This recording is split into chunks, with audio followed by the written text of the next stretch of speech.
Well, let's see if that works, because that should be easily maintained. We'll see. We'll see. Hello, everyone. How are we all doing? Welcome to Bruships 64, which has turned out more naval history than sci-fi. There is one sci-fi book, which of the new sci-fi books, which was supposed to be here for this, that has actually arrived. Only one. So I'm sorry about that one. But there is going to be one sci-fi book. It's a good one. It's a very good one. But there is only going to be one. So sorry for that. Hello, everyone. Let's see what we're up to today. Make sure that's in live chat and make sure that chat is as large as anything. I did consider trying again with Facebook, but I thought for this week I will stick with just this, and then I will see what I can get with on Boxing Day. Although there is already a small mutiny going on about Boxing Day, so I may or may not do a live on Boxing Day. There is a few family members who are going, and when I say a few family members, I mean principally my mum and my sister going, and I'm going, Anyway, we will see what shall happen. We shall see. We shall see indeed. And let me make sure this is on. Well, I'll put it on vibrate. Then, if someone really needs me, I will know. And who has we got? Hello, 96831. Rewatching your 1966 Defence White Paper video. You poor person, but that's what you were doing at 4 o'clock this afternoon. I thank you. Hello, Peter Dawson. Hello, Rick Basalva. Hello, Vice Admiral Nelson. Hello, Carl Gasberg. The iconic Chain Bridge of Budapest was built by Scottish engineer Adam Clarke. Could it be a coincidence? No, there's a fair number of Adams in my family tree, and occasionally the Clarks like to drop and take up the E, so it could be a relative. Hello, Vice Admiral Nelson. Good evening, guys. Hello, John Shea. Hello, Albazaski. Hello, M55 Benvids. Hello, Jonathan Burrow. Hello, Seneca Nero, Hank Prospato. Hello, Nick Vasalva. Hello, Geo Guy 001. If they had the Falklands and Diego Garcia, that's still pretty good.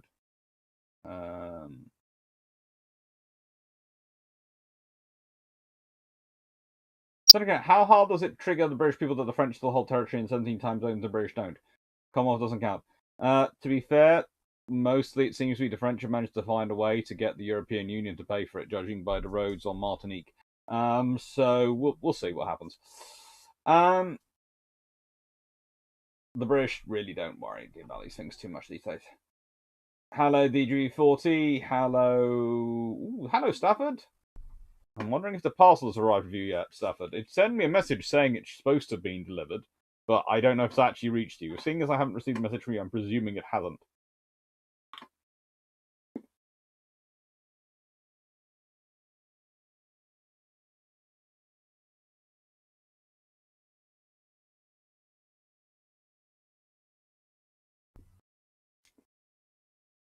Sonic and Era. So if the ships grow in size, I'd assume that one day the Corvette will be where a destroyer is today.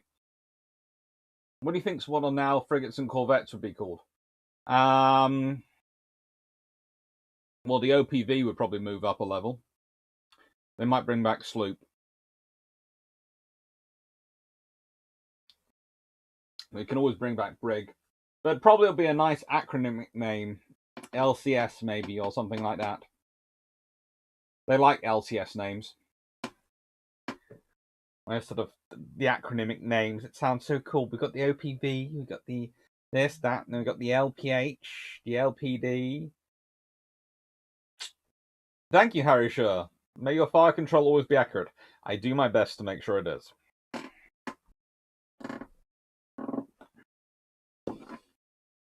Although, I would like to point out I am kind of fortunate as well in that I must be one of the few corner shops this far south, which seems to have always got a stock of iron brew in it nearby me. Almost if they know I live here. Hello, Anna Rajapal. Hello. Hello, Jess P. Hello, Yickers. Frank Spada, Dr. C, what is the strangest spelling of your name, family name? There haven't been that many. The Clarke, it's usually they either drop the E or don't have the E, or they replace the A with an E occasionally. So it's occasionally Clarke. There's the fact that technically it's treble-barreled. Technically it's Hewitt Govan Clarke, if I want to go back. Technically, but my mum made when I let's put it this way. I have a very funny story when it comes to birth certificates. But basically, the birth certificate I've got that I use says Alexander Douglas Clarke, which is my dad's name. Actually, does it say Douglas Donald Clarke? I'm not sure. I can't remember that one. I think Douglas.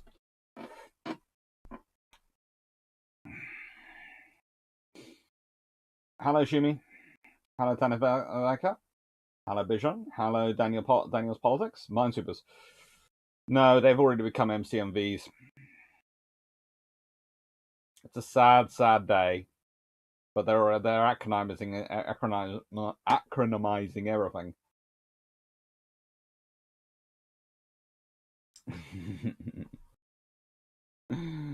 The three letters acronym. Or as if you're America, you call them the alphabet soup. Now, I should explain what I'm doing today. I have to admit, I'm being slightly naughty.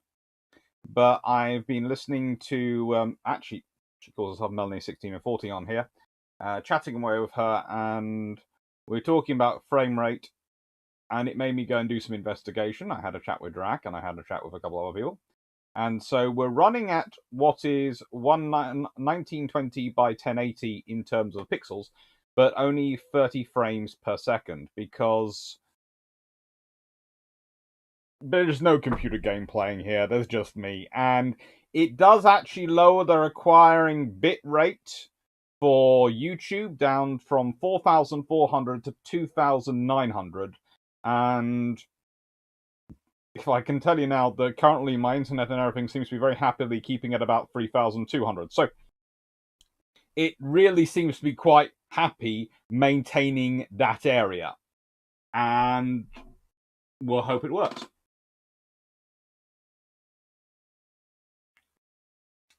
Come, Cameron. Horrors. My shop has run out of packed iron brew. Oh my lord.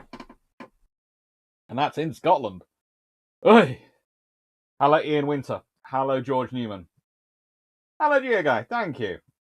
Well, as I said, I am going to be trying to do one unboxing. The odds are the family are saying they are not keen on me doing one on Boxing Day, and then when it gets to Boxing Day, they'll go away, go. You've been with us for 2 solid days now. Get out of here. We love each other, but we do like our time apart. So, first book today. An interesting one. How Maritime Trade and the Indian Ocean subcontinent shaped the world. The Ice Age to the mid-8th century. By Nick Collins. Now, I always find it interesting when someone takes a book back that far and goes, this shapes the modern world. And because it always seems to me to be sort of fuzzy. Because I do realize, I am a historian, we do work in centuries and hundreds of years. But there is something that's sort of going 8th century and then it's direct. But the thing is, he doesn't oversell it in this. It's not him trying to claim that the entire modern world comes from the mid-8th century and it's this, and there hasn't been things since, and it's basically everyone since has just been repeating whatever they did in the past in newer, more interesting ways. He does actually make a very good and very reasoned argument. So there are books like this which I really don't like, and there are books like this which do it really, really well. I think I must have missed your question related to Hood 96831. Now, what is interesting about this is, for me, the Indian Ocean is often the forgotten ocean when it comes to maritime trade. We know there was a thriving maritime trade network. You know how we know there was a thriving maritime trade network? Because the fricking Venetians were picking up that trade from the other side of Egypt. And seeing as there's no Suez Canal, that means there must be someone operating ships beyond the other side of the Red Sea. There must be. It's the only option. that someone must be operating ships, but quite a few people try and presume they're different people. Or, alternatively, always the lovely one is they go, oh, it must have been the Chinese. And you go, no. Well, they were a part of the trade network, but they weren't. They're not the trade network in the Indian Ocean.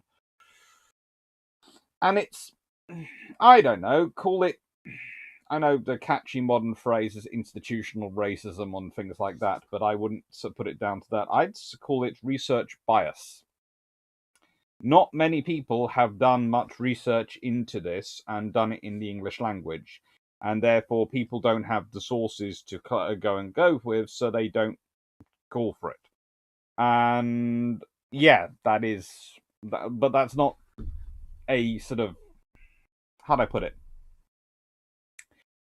That's not an active thing, that's a passive result of people's linguistic capabilities, which, considering I was made to give up GCSE French and German because of dyslexia, I don't put people not being able to do languages down to racism.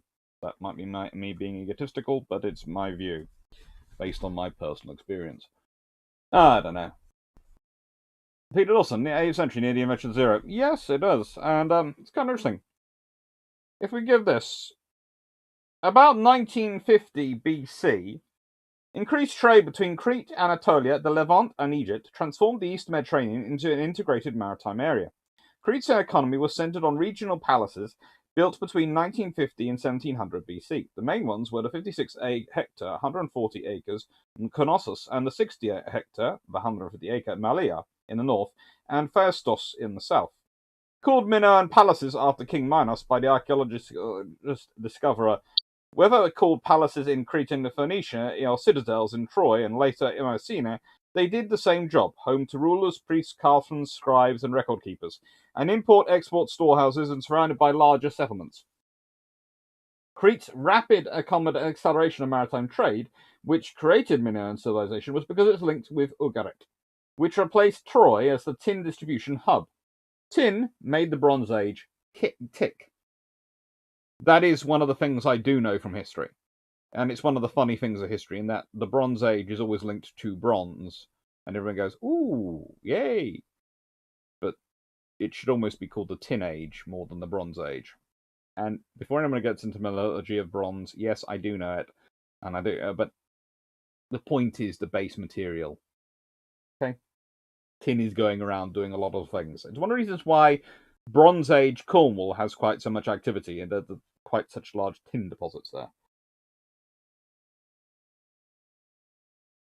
Copper had been earlier imported by Crete from Knossos in Greece, where in the 22nd century BC there had been a Cretan merchant colony.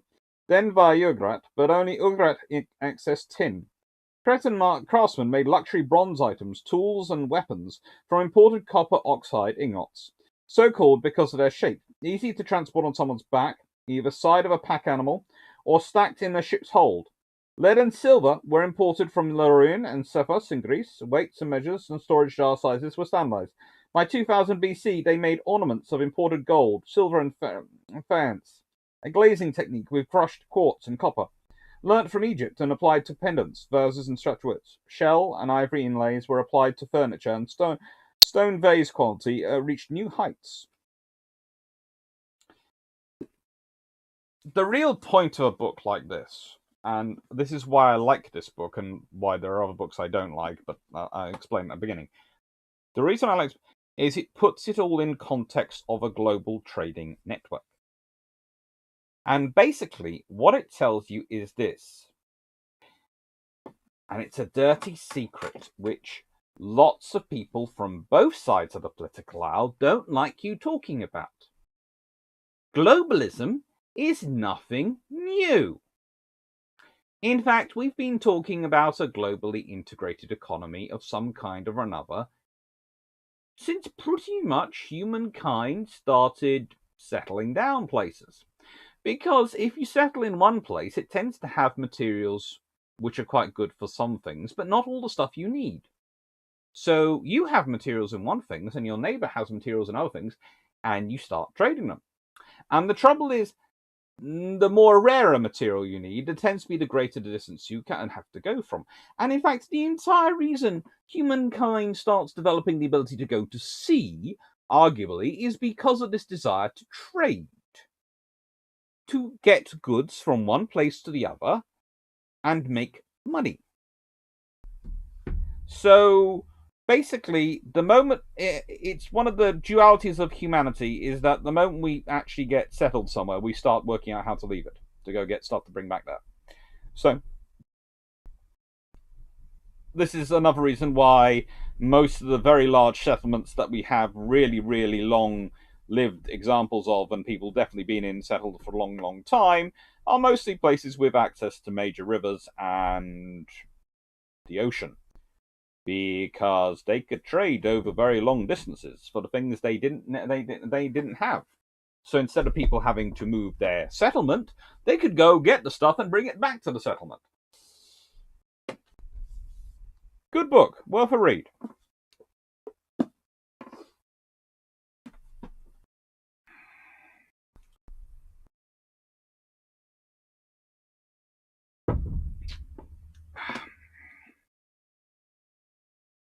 Second, it's always a butterfly effect kind of influence. Hello, Greg Salsky. Giga, Indian Ocean trade goes out. Paragraph. Speaking of book reviews, if you read Travels Battles Areas, could you please write a review of it on Amazon, Google, or Google Reviews? Reviews drive sales. This would be very good of you. Thank you. Thank you, Hieroglyph. Actually, I have seen some of the reviews because my aunt's taken the looking through them. I don't read the reviews. My aunt, the same one who likes to make me the interesting bets, is the one reading the reviews, and she's enjoying them. I'm trying to keep my mum away from the reviews because I think if anyone wrote anything bad, they'd probably start getting angry responses from her. Hello, Danny Wright. Hello, Dirt Squad. Dirt Squad, you described unconscious bias rather than institutional racism. Yeah, that's pretty much what I think it is. But I've had an interesting debate with people recently over the last couple of weeks, and I honestly don't think they understand what the claims of what institutional racism is, and that's the interesting thing. When I'm sitting there going, and what I find funny is it's usually, let's put it this way.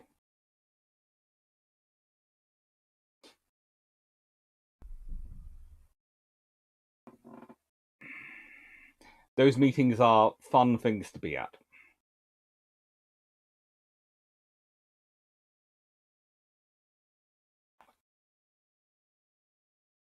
It's a bit of a sour lemon lesson. What I disagree with globalism is the outsourcing side of it and the exercise of knowledge and skills that causing dependency. Well, I would argue to an extent there always has been a level of dependency. But also, one of the problems you have with globalism is there was always trade. There was always a balance of trade, and that trade was going backwards and forwards. There has been very much an imbalance built into the trade network as we speak. And that's what's caused quite a lot of the problems.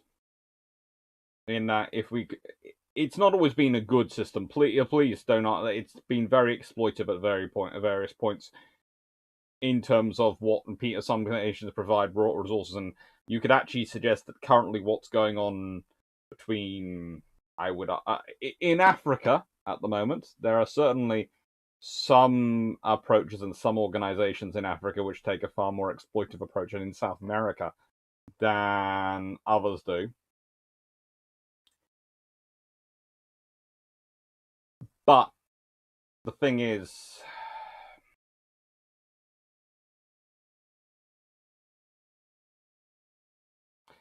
I think the reality is the transition. So many countries jumped on the bandwagon of the transition to a service-based economy. They forgot that you can't really provide satisfactory employment for everyone in a service-based economy. And there was a devaluing side of it because everyone was jumping on the back, which is why I was worried when people jump on bandwagons and start going, this is the future. It's all this way. And you go, are you sure? I get really worried about anything as a historian, from my experience of studying history. If ever I see everyone agreeing and there's no dissenting voices, that's when I really, really worry. And this is, this is just the lesson of history. If everyone's agreed that it must be this way, then they're probably wrong. That's the lesson of human history. If everyone's in 100% agreement, it's probably wrong. If you've only got the majority of people alongside, it's usually roughly right.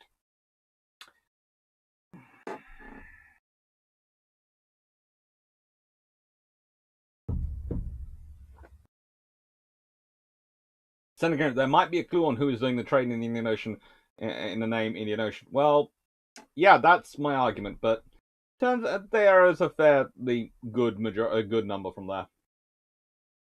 Let's take everyone. Shouldn't HMS Hood serve as warning to people as to why the illusion of superiority and to put yourself so high and so dangerously? The Eurocircles referring to his people and US Navy ships. Well, let's put it this way. The trouble is, when you're talking about it, when HMS Hood is being talked about as the largest ship and biggest ship in the world, we're talking about the 1920s and mostly the 1920s. Mostly before Nelson and Rodney are built. And she's the greatest capital ship the British have. She's sent on a world cruise. It's all about British image and perception around the world. It's a byproduct of that marketing, okay? But the trouble is, you don't deter people by saying, we're not really that good. You deter people using image, and the image you have to sell is of capability and competency. And it don't work any other way. It don't work. So you're always setting yourself up for that fall. I would argue that the thing is with Hood is if you flip a coin at some events in World War II, as we discussed with the Courageous and Glorious video, you flip a coin, and World War II can go very differently. It could go far worse for the British. It could go far, far better for the British. You have the torpedoes not work as well as they, actually play up like they do later on in Narvik and various other points when the Germans are attacking, and when they attacked Ark Royal the preceding day, when they're attacking Courageous, and the odds are Courageous doesn't get sunk.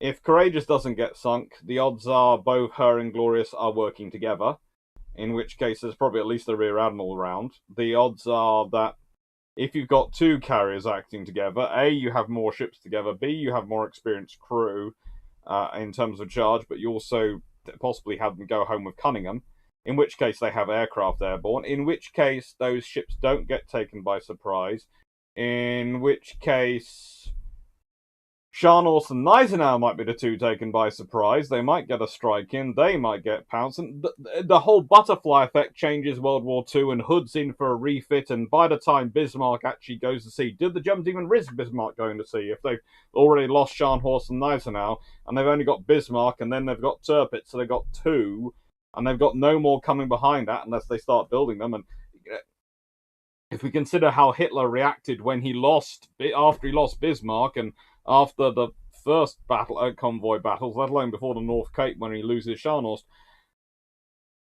the Germans might well not have capital ships, in which case that changes the entirety of World War II in that perspective in the North Atlantic. It probably then has a knock-on effect on the Mediterranean because you have more carriers and more stuff for that, so you probably have a far stronger Toronto, which probably then has a knock-on there, which probably then has a knock-on effect on the force that's actually deployed to the eastern Indian Ocean and maybe Force Z equivalent.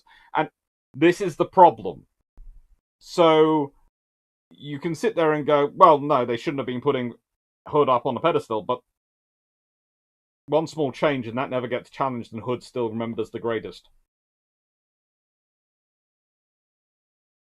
Because she comes out of refit, she goes off to the Indian Ocean, and she ends up fighting a couple of Congos and blasting them to pieces. So this is what you have to. This is what we deal with when we're talking about these things in history and we're looking back. And this is what we deal with when we're talking about deterrence. Because, yeah, the problem is with deterrence is that sometimes, someday, you get pushed and your bubble gets burst. And the difference between whether it's a major war or it's quickly diffused is how you react. Sometimes you find your deterrence fails and you're in a war and then you have to fight it. And that's not good.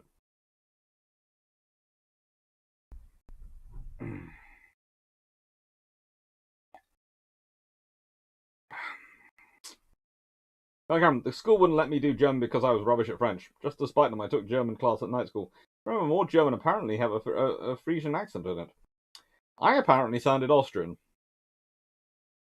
when I was doing it at school. So, okay, is it the kind of meeting where a bag of popcorn is a good investment? It's the kind of meeting where a gobstopper is a good investment, so you don't actually open your mouth. Version, solution to globalism is having a big navy. It's certainly a pretty illusion. Shomak, hot tip. When you're talking about race and racism, half the people don't know what they're talking about, and a quarter think that the terms should mean other things, and about an eighth think it was never a problem. Yes, and about I would add into that at least a third. You said that a quarter think the term should mean other things. I'd say a third never understood what the terms meant in the first place. That's the other thing. The terms keep changing. It's confusing. Vision, what's tea from China? Just-in-time logistics. That I'm going to answer that question after I get to do film a special with the Cutty Sark. I've got a friend up there now who's going to act as camera lady, so yeah, at some point I will be filming a special of the Cutty Sark.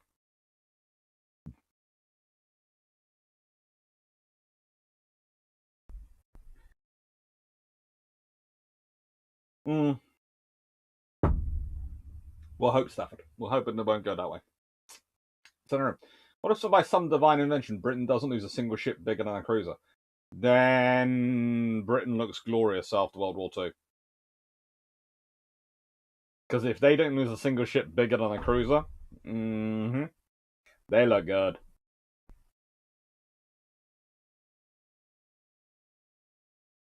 The U.S. Navy wouldn't have their supremacy wouldn't be shattered by losing one supercarrier, although there would certainly be an issue with some people's perception. But it's not that fragile. For starters, they've got about 10 others. And it would depend which supercarrier was lost, and it would also depend on how it was lost, who it was lost to. If they lose it to an enemy submarine, then yeah, they'll look like it. They'll have trouble. If they lose it to a hypersonic missile, then people will go, well, we all knew that was going to be scary at some point. And honestly, the biggest threat to the US Navy is the fact that they have, due to economics, been forced to go with the Hornet for everything. And now they're looking at the F-35 for everything, and it's just a case of, yeah, you need a longer ranged unit for air defense and strike on a carrier. P. Dawson, have you read The Sound of Thunder? I think a while back.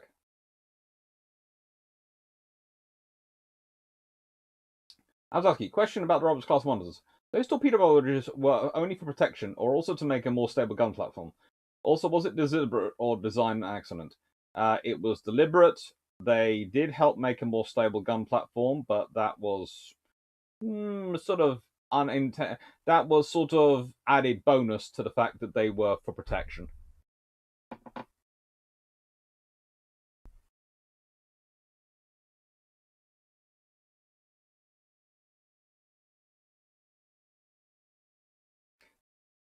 Dutch Clarke, Senator Canary, question. With the same Navy tonnage limits on the treaties, but nothing small than armored cruiser is allowed to be built. Oh, good lord. That'll produce a lot. That will produce a lot of very interesting ships. Vision. In war, you're going to lose ships. Sometimes after due to being outnumbered, being stupid, or just bad dumb luck. Yep.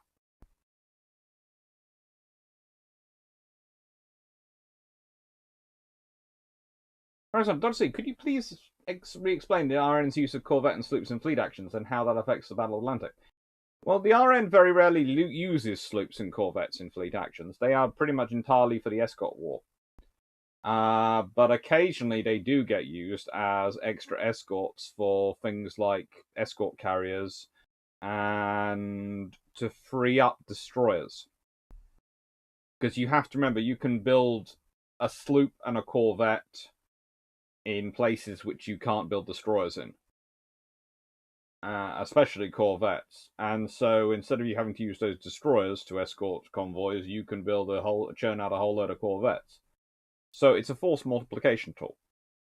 And it's the reality of fighting a major war. The point is, it's...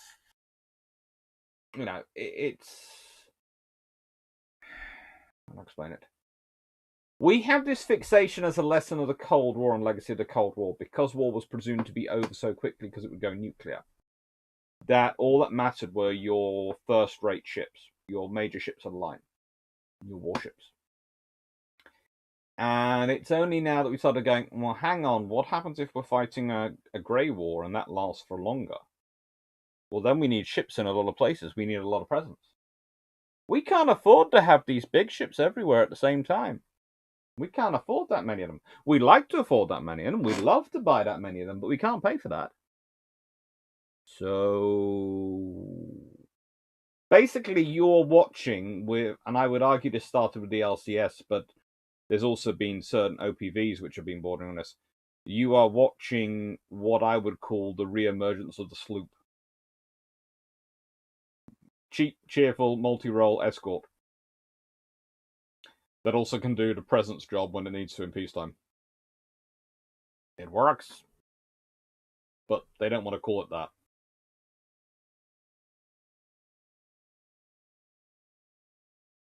That's good. The biggest threat to the USN is the phrase deferred maintenance.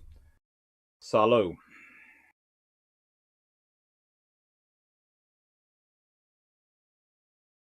Budgate18, was watching Horatio Hornblower on YouTube, and they mentioned post captain. How's it different than a regular captain? Okay, a captain who has post is a 4-ring captain. A captain, is a captain with the rank of captain. Other ships could be their captain could actually have the rank of commander. So if you're a post captain, you actually have the substantive rank of captain.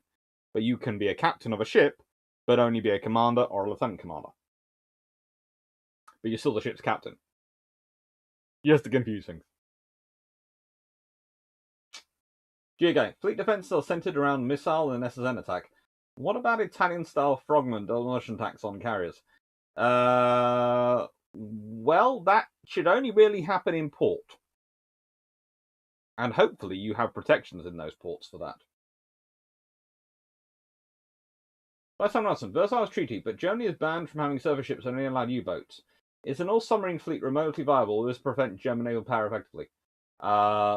It would definitely damage German naval power a lot, but it would also make the threat incredibly one-dimensional. So they'll have submarines. Yeah. The Royal Navy will, in the interwar years, have a massive justification for keep churning out sloops, which were the anti-submarine warfare escorts. And remember, aren't limited by treaty in any way, shape, or form, other than in terms of they can't be more than 2,000 tons and do more than 20 knots. So you would probably watch the Royal Navy churn out quite happily 16 of those every year from about 1924 onwards. Which means when if World War II came around and the Germans, they're all submarine fleet, whatever number of submarines they were allowed, which probably wouldn't be that many, because let's again, the Treaty of Versailles does not give the German Navy a large navy, so if you're going to give them an all submarine fleet, you're probably limiting them to smaller submarines and not that many. Whatever they've expanded their submarine force to, let's say they do finally get a treaty with Britain, but by that point, what naval industry have they got? Yes, they've got an industry which allows them to build submarines. Good. So what's what? Guns, and no guns bigger than 3-4 inches? They definitely got nothing that they can put on a battleship or a cruiser. High-speed turbines for destroyers? Nope, not built those. Sloops, not built those. Torpedo boats, nope, not got those. They've just got submarines. Okay, well, Norway's out because you're not doing that with just submarines. Even if you do have merchant ships loaded up with the troops, you don't. Long range surface raiding is out, so that's going to mean the Royal Navy is not going to have any trouble. They're not going to have to worry about Grass Bay or the Deutschland at the beginning of World War II, or at any point are they going to have to worry about German capital ships? Yeah, pretty much that would be the Royal Navy's dream, because you have just shifted the threat down to a one-dimensional threat that they could produce a solution for. And that would be a solution they could produce and still maintain enough force to probably deal with the Italians and the Japanese at the same time, broadly speaking.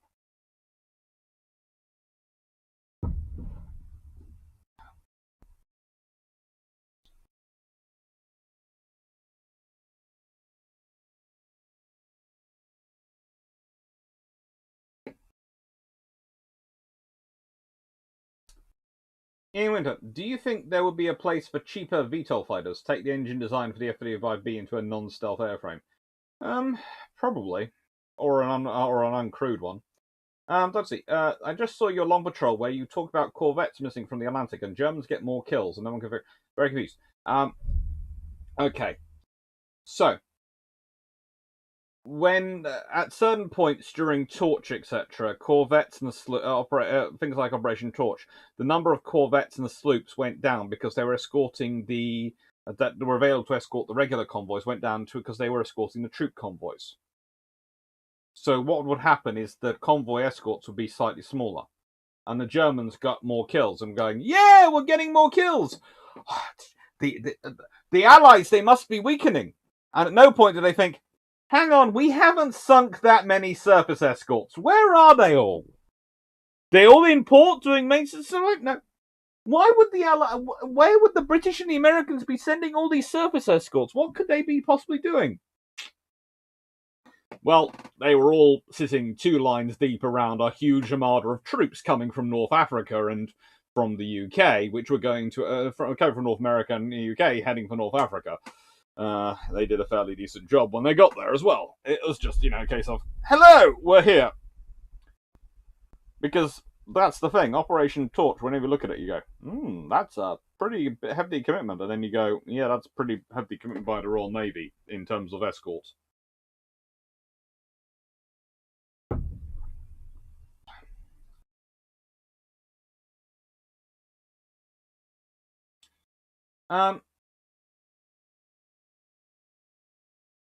Colin Cameron, was there not a sloop or something involved in one of the Scharnhorst convoy sorties?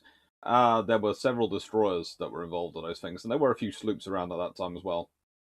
There were some sloops. Basically, the escort the convoys were left with was the tribal destroyers and some sloops. Nightingale, were the counter-class destroyers too small to take Sea Dart or lightweight Seawolf? No, they could have been upgraded if they'd wanted to.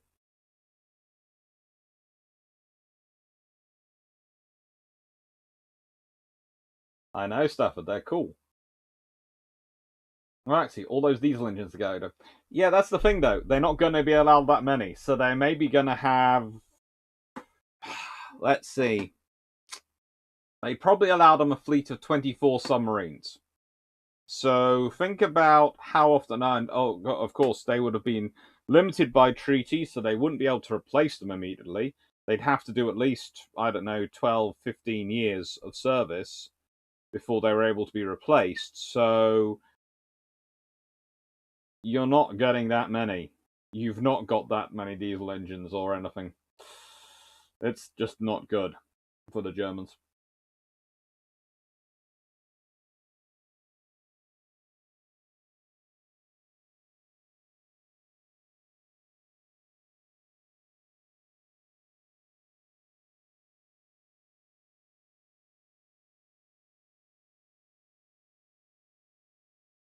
So, how damaged would the US sea power be if a supercarrier got sunk by frogmen? Depend what port it was in.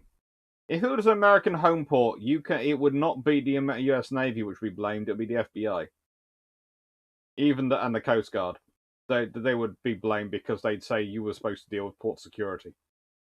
The US Navy would shift the blame quicker than anything. So would the politicians, to be fair.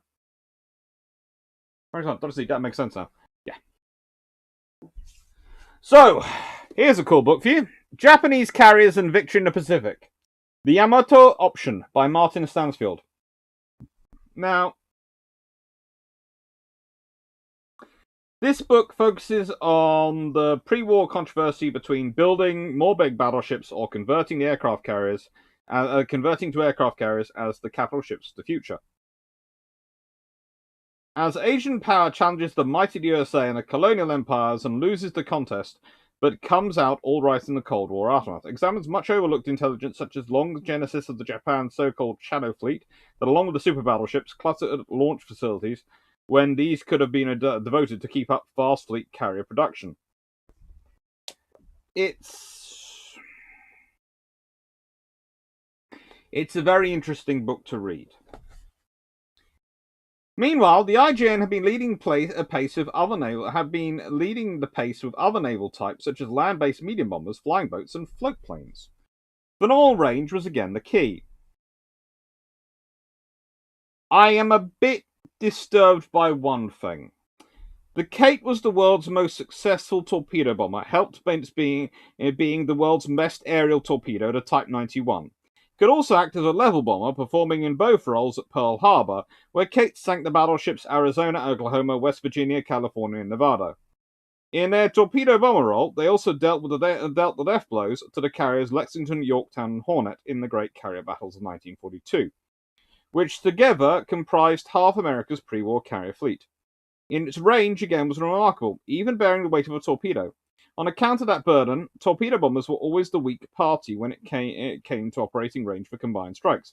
Thanks to the Kate, the IJN could consistently outrange the American carriers with their combined strikes. By mid-1942, America began arming its carriers with a rival to Kate called the Avenger, although the American torpedoes were more or less useless until well into 1944. The value of the distinction of sinking more Allied warships than any other model of enemy aircraft. Please note it uses the distinction of Allied warships. It was a contemporary with the famous German Stuka dive bomber and the American Douglas Dauntless, which is usually reckoned to have had the edge over the Val for being able to bear 1,000-pound bombs into battle. These were designed to wreck flight decks and hangars, as they did especially by torching the 4 Japanese carriers at Midway. In contrast, the Val carried a bomb not much more than half the weight, although most were designed to penetrate the hangar deck and explode in the carrier's vitals. In addition, League planes often carried fragmentation bombs designed to explode on impact, decimating anti-aircraft batteries and wrecking plane handling gear. Following them into the attacks, the aircraft loaded with armor-piercing bombs plunged down in their successive dives. I do find this book interesting, and I find it useful and intriguing.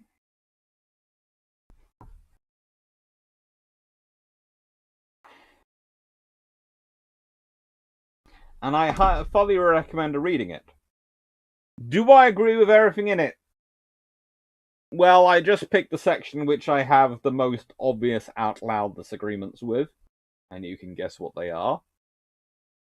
But I can understand where they're coming from. And I would argue that, considering the way the Italian and the Japanese navies are treated in World War II, when some of the history, and especially some English language history, a book that is quite so pro and making the case quite so strongly is not a bad thing to have in your bookshelf. And it's a cool book. And it's very much worth a read. And it's a very good addition to my Japanese book section. And I'm very glad I got it.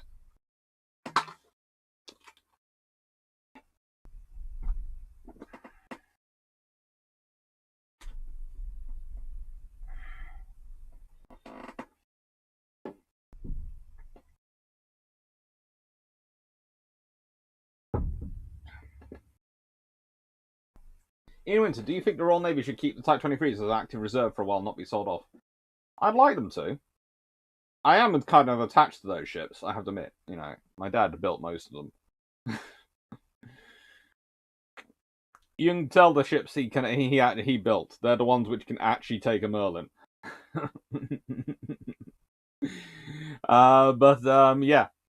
Yeah, that they are good ships.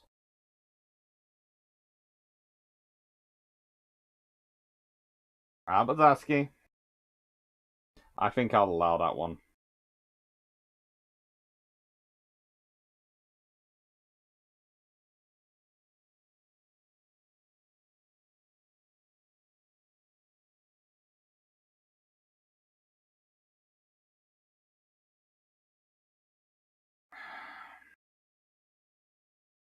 Then hopes the Japanese focus all effort on.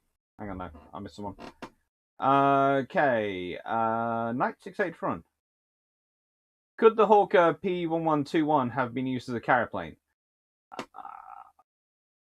Seeing as I sit close to designs of one in my office, not in this office, but in my office at King's University, and where I work in the library I work at King's University, I have the plans on the wall because they were designed not far from where our Hawker wing is.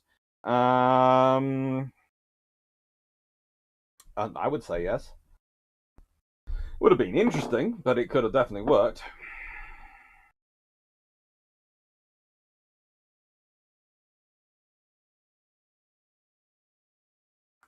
Vision. A petty officer goes ashore to post a letter back to Germany. Danny Phillips. The Japanese focus all effort on destroying shore facilities, subs, and personnel at Pearl Harbor, with torpedo aircraft told to prioritize carriers and fleet carriers before cruisers and destroyers. To be fair, they were told to prioritize carriers before battleships. And when there weren't carriers there, they then focused in on the battleships because that was their orders.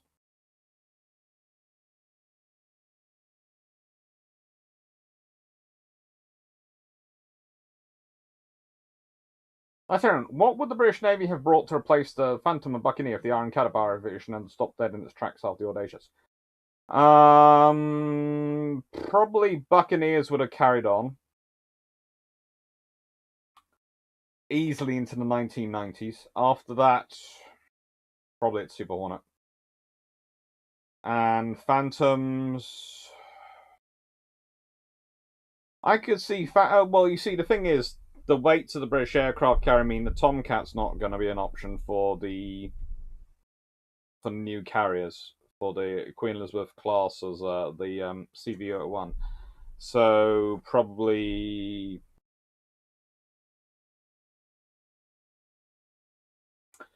they get Phantoms and end up replacing everything with Super. They'd probably end up replacing the Phantoms with Hornets and then end up replacing everything with Super Hornets.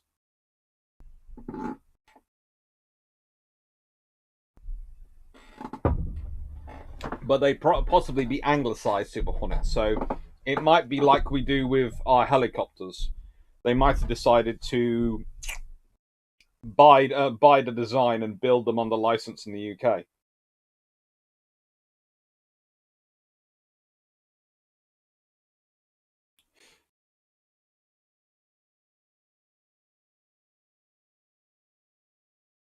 Danny Phillips. Greetings, comrades. What would your solution to the current RTF on Drax Discord be for the Soviets? I have no idea what you're talking about. I haven't seen it on Drax Discord yet. Sorry. Georgian, Japanese carriers in Victory in the Pacific. The Yamato version is only available to pre-order on Amazon. That's cruel. But I've got it. I got sent a book review copy, so I can highly recommend it though. When it comes out, it's going to be cool. Next one is Sato. Dr. C, what is the longest feasible length for 18th century warships?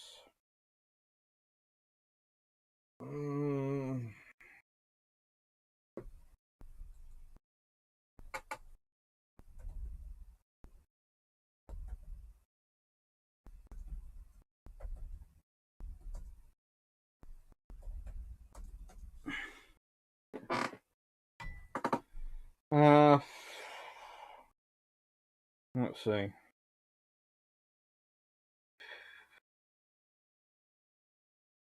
You're probably talking somewhere in the 65 meter range.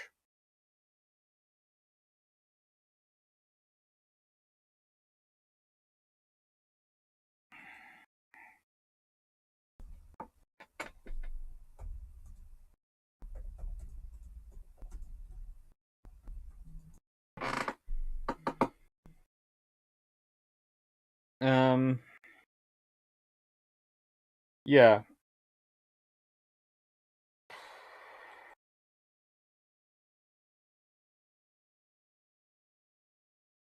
You are, yeah, you are probably looking at, well, the Principe de Ostras is 58.14 meters, and I think a couple were a little bit longer than that, so I would say 60 to 65 meters is probably the maximum, but to an extent, you're limited more by the quality of timber and by the quality of your shipwrights than you are by anything else.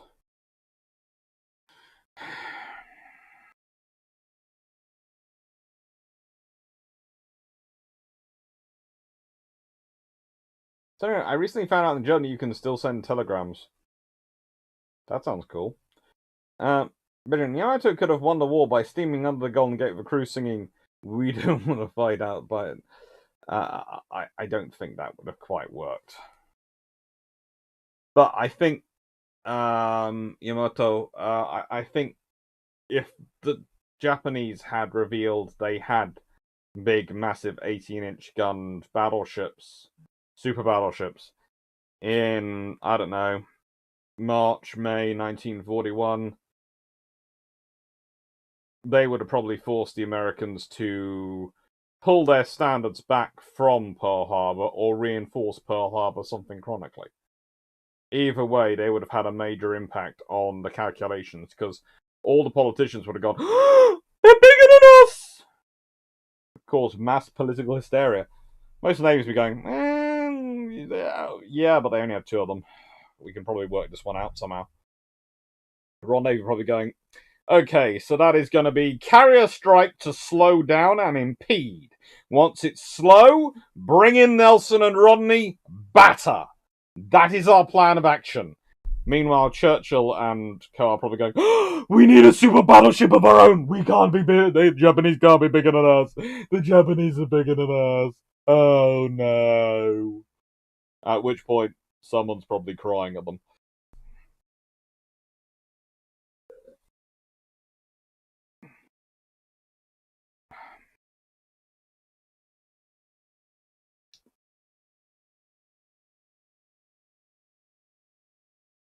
Mm-hmm.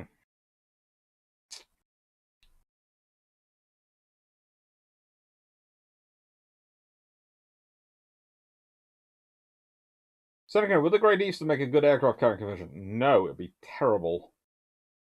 Um, 90 and the RAF would get call dibs on their 14 Tomcats. I doubt they would. They'd probably want them, but that would only be if carrier aviation had been converted elsewhere, had been converted from carrier, but from Cadabar. But even if the RN had them, they wouldn't want them. The actual problem for the RAF would be if the Royal Navy's buying Super Hornets, then why aren't the RAF buying Eurofighters? That would be the big problem for the Air Force. In fact, it could lead to an Air Force and a Royal Navy doing a combined buy of Super Hornets, especially if you can get a British-produced version of it far, far earlier. I was actually, wouldn't the RN get the F-14? Nope. I just did the maths in my head, but I don't think the CVA-1 could take something the weight of the 14 landing and taking off. Inwinder, do you think that at some point in the future the QE class will be converted to CTOL? Probably not. They could take emails. They do have a support for that Geo guy. 001, they were designed with that, and they have the electrics run in position for it, but I don't think they are going to be. I think we're going to stick with F-35 VSTOL style operations because that fits better for the British operational strength. And I have been having serious discussions going with people, and I've been listening to serious talks with people along lines of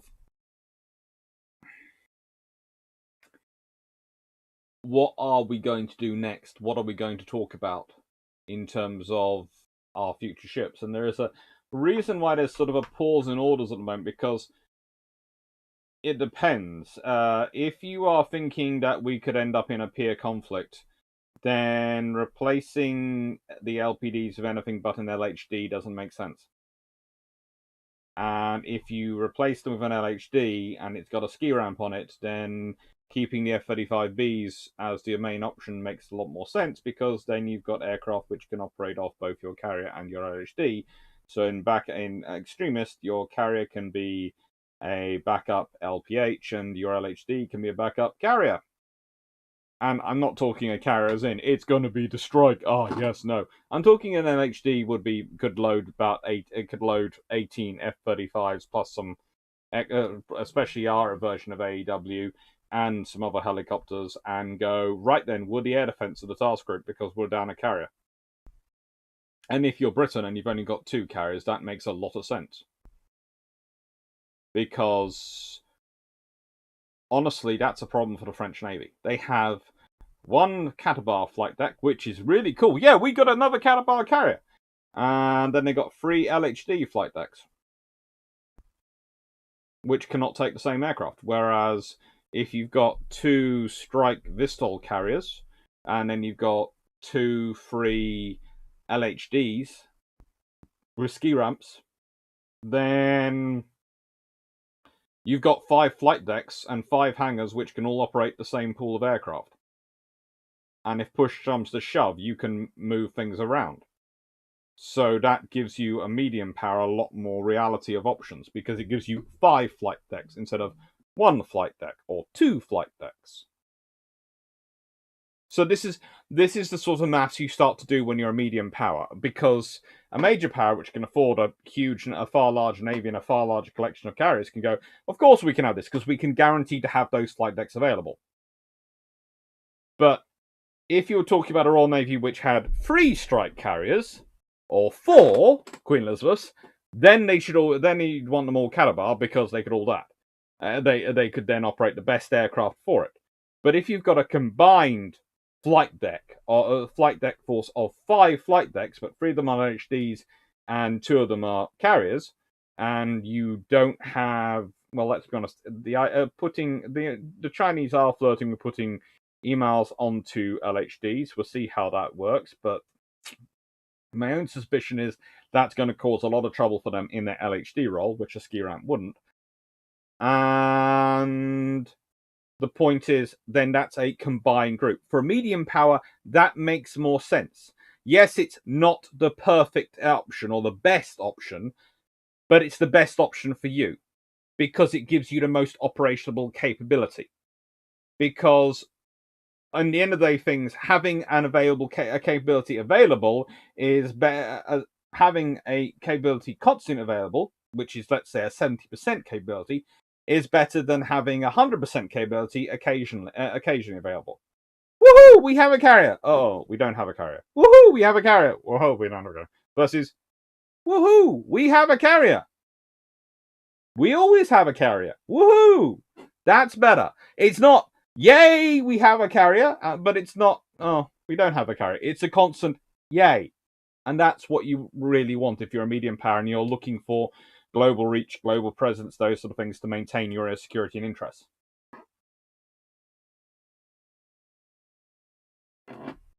Hello, Melanie6040. And you've missed me saying how helpful and kind you were as well.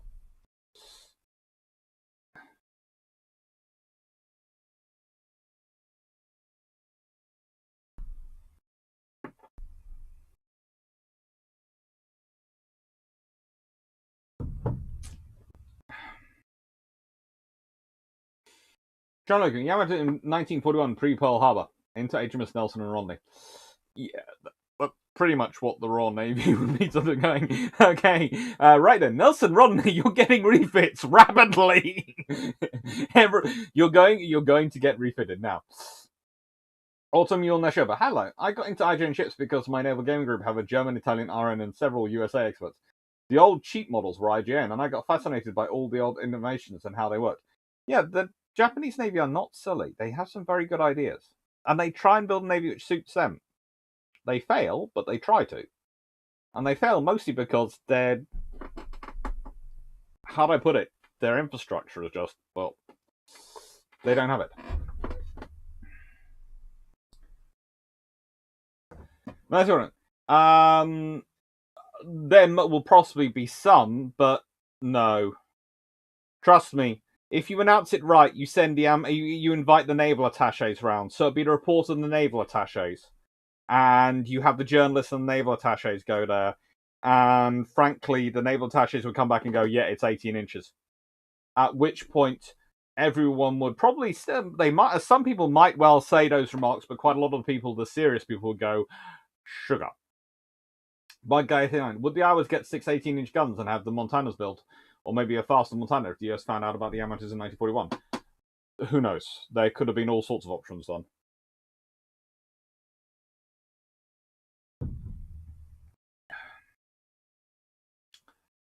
So, what useful thing could the Great Eastern be converted to in World War II, assuming it's in like new condition? It's slow.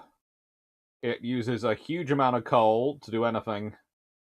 And it's very, very thin hulled in comparison to the ships at the time. An accommodation barge? How big was CVA-01 Reef 14?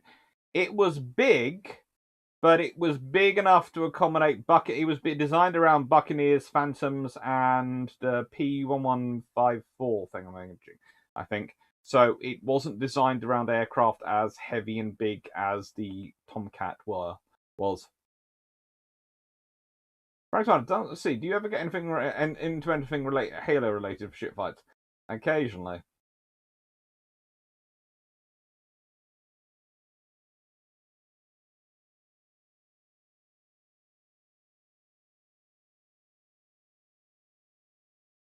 Sure, I do agree. The Americans prefer the 16-inch gun, but the thing is, the U.S. Navy might not get to decide on whether they get the 16-inch gun.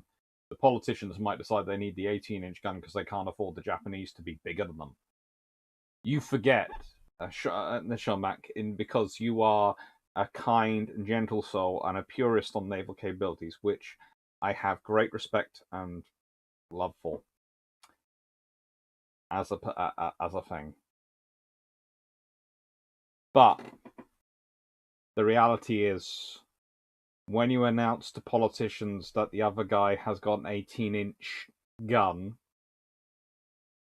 they're going to want to match it or be bigger.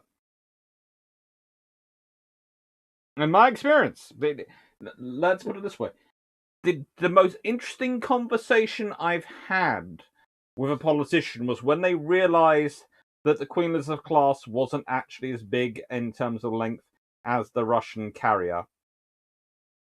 And the actual conversation devolved into how expensive would it be to cut them up in the middle and add in a section a section into them to get them longer. And when you explained that the reason for the length they were limited to was because of the size of the dock they were built in, the next question was how much did it cost to build make the docks bigger, and then how much would it be to actually do the required operation. It was only when some very interesting figures were quoted that they actually decided that wasn't actually a sensible idea. But I still, to this day, think it could have actually happened. And before anyone wonders under which government that was under, that's under the previous Prime Minister +1. So David Cameron got Prime Minister. It was got Prime Minister at the time. Although the politician involved in the other side of the conversation is still in government. Or rather, in the House of Commons and in the party of government, not in government.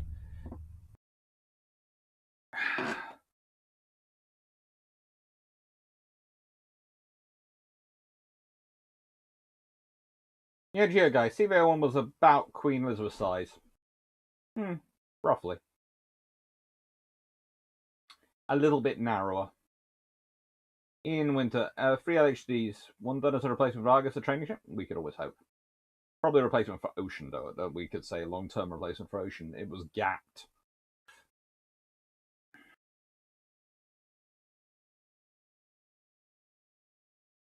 Long Tanner sounds like a pretty good idea. Judging from discussions about that. Montana's armor and guns of Iowa speed, about 70,000 tons.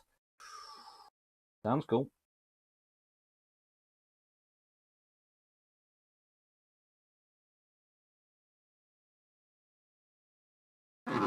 Ian Winter, if we get the LHDs, do you think we may get the OV-22 as COD option? Nope. Look, no, we're not going to get a new helicopter type until it's the Merlin replacement time. We've just got the the super duper Lynx. What's it called? Is it called the Lynx Wildcat?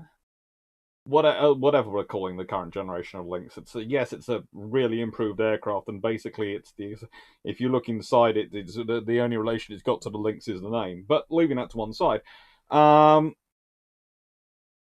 the next helicopter we're going to get is going to be the replacement for the Merlins in the medium helicopter role. So whatever aircraft replaces that is what will be COD in its commando form, probably.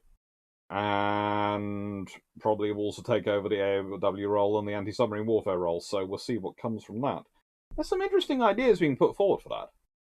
But no, there won't be another aircraft type picked up. Honestly, if that's good enough, then we might see trouble for the CH-47 fleet. We'll leave that to one side.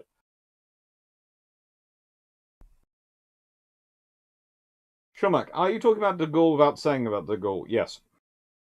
You're talking about the one carrier and the free LHDs approach. Come go to it. Could the French LHDs operate an F-35, even a dusted-off Stoll Harrier? Not really.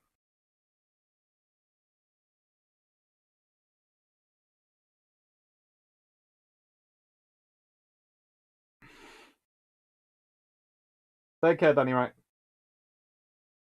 Okay, but they also considered and rejected 18s, and it was too late to change them. But 8 on MT will be positioned, although they'd already considered and rejected 18s. I think they're talking about the hours. It's the trouble with having a conversation which involves both 18-inch guns and F-18s. Please, if you're talking about the guns, put 18 inches, IN, and if you're talking about the aircraft, put the F. Because otherwise you're just going to confuse me. Just please. For the person on this side of the camera, please just be kind. Be kind to your historian. It's 9681. It's a very suspicious come sooner and redesign controls to solve its problems. Could have been good. Yeah. If they'd given it the engine it was supposed to have, it would have been pretty darn useful. And probably caused some real fun in the Pacific. And maybe some fun in the North Atlantic. Alducky, how would a modern carrier battle look like? Planes marking targets and missiles from escorts and doing their own missile strikes. Long-range cap to intercept strike fighters outside missile range. Pretty much. Think a sort of merger of Midway, the Falkland Islands, and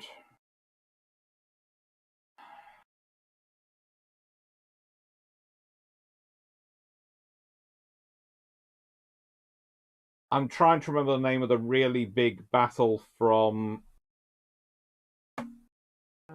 the one program, one episode of that program I've watched.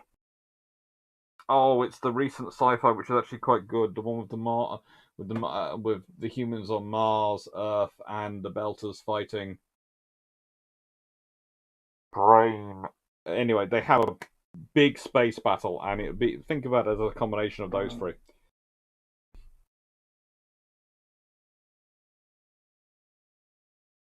If they're referencing 16s and 18s, you can assume guns because the F-16 landing gear would snap like twigs if they tried to land on a carrier. Honestly, if you want to wreck a carrier, you have an F-16 try and land on it. Fairly sure it's engine. The Expanse, yes, is that sci-fi? I've seen one episode of it, and it had a really big battle in it, and it was because my students wanted to watch the battle as part of their studies. And I went, right, well, if you're going to watch the battle and use it and discuss it, I'd better watch it myself and look at it. And I'm going to try and see the couple of episodes before it and a couple of episodes after it so I can put it in proper context. But it looks pretty good. I'd like to watch the whole thing, but it's getting the time to sit down and watch it. I'm recording videos like anything to cover over the Christmas period, so you have pretty much my plan is a video a day is going to be coming out over Christmas.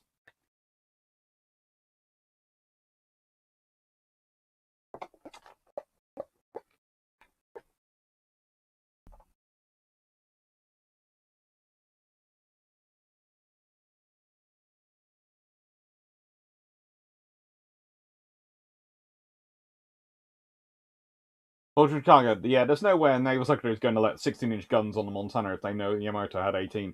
Nope. John Luke, Dr. C, how would a King George V stand up in a fight with Yamato? Can it sustain them beating long enough to close and brawl? Would pairs of KGBs used to work in similar fashion to River Plate also? Probably the latter option, and you'd have to hope. As I said, carrier strike first and hope that Rodney and Nelson are around. Sean Mac, are we talking about gun size or the size of something else? When you're dealing with politicians, it usually doesn't matter. Tashi to Vashel, hello. The important part is making sure the politicians and the public are certain that the money they use is well spent. So likely you need to be at least equal gun size in use government circles. Yep.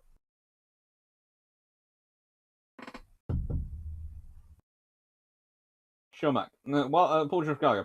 While I normally agree, I think FDR might put his foot down. The Navy was a pest service after all. Yes, but if anyone is more obsessed with gun size than FDR, you have got to find them. Basically, the US Navy benefits from having two presidents who are obsessed with size of guns. Both of them are called Roosevelt. I'm fairly sure neither. I'm not sure why, but they are obsessed with the size of guns. That's all I know about them, really. Everything else after that is just extra data. That obsession just comes through in everything they write and talk. So again, also, assuming you have the dock where supercarriers are built in, what kind of battleship would you build, mate, if you had to?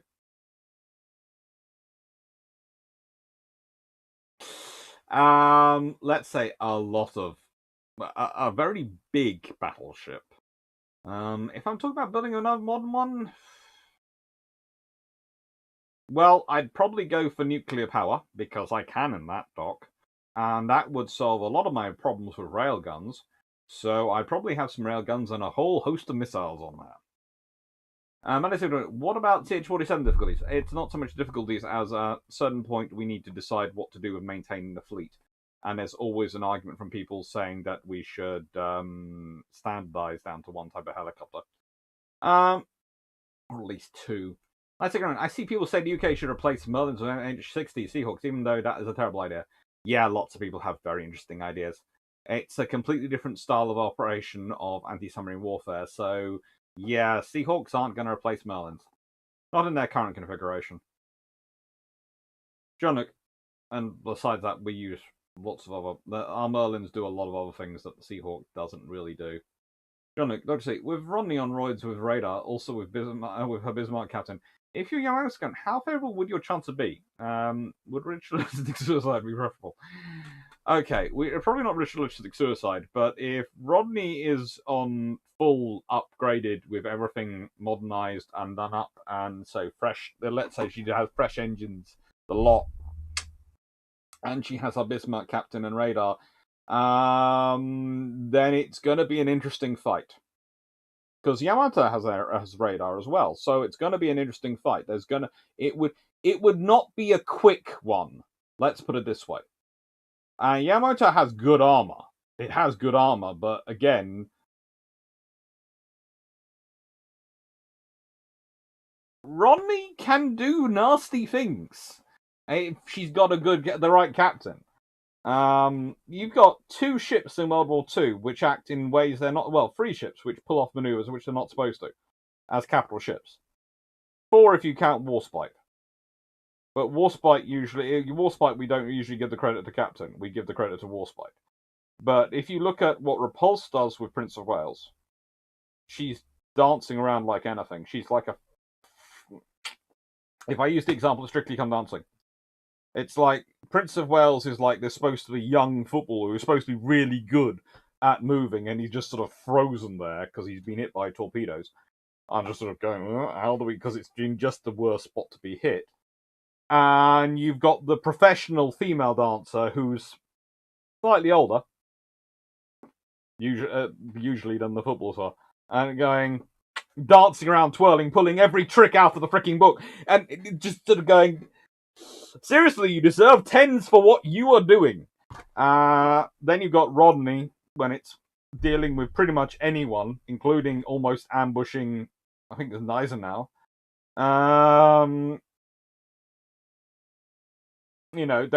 Rodney has a run of good captains. And you have Renown. Renown chasing Scharnhorst and Nice now, again. Those poor ships. I honestly think those two ships have a lot of bad luck when it comes to the duties for the German Navy. They always seem to get hunted down by someone whenever they're out at sea. They get away, but they're always going, they're after us. They're the German capital ship version of the Ark Royal. Every time the Royal Navy goes out, they're hunting them down.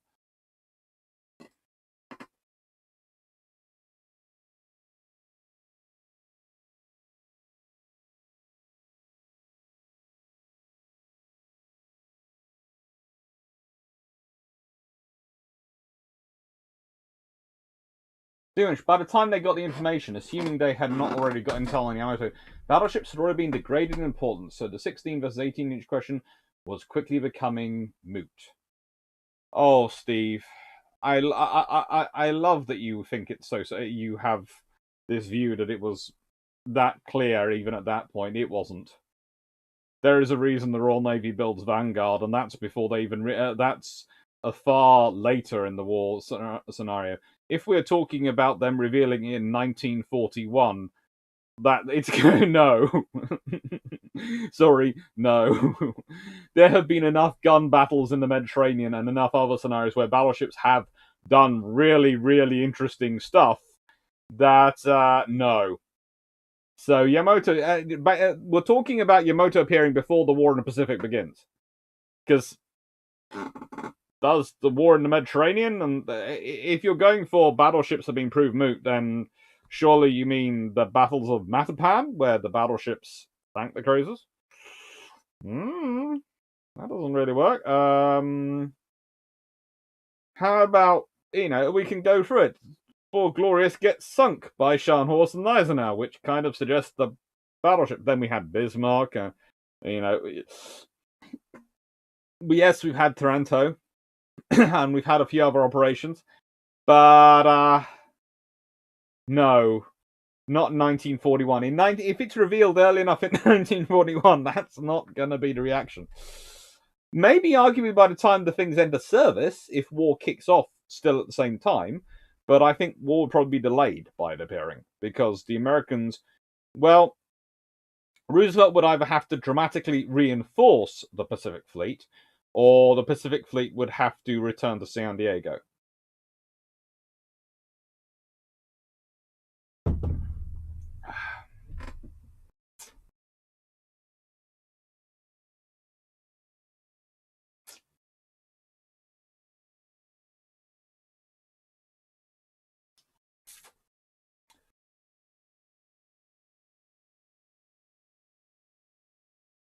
Sure, let's create a Clay-class destroyer when all the ships start with letter K. That's because the Royal Navy does this retroactive classification system, and suddenly you get these ships called, well, they're called the K-class now, and you're going,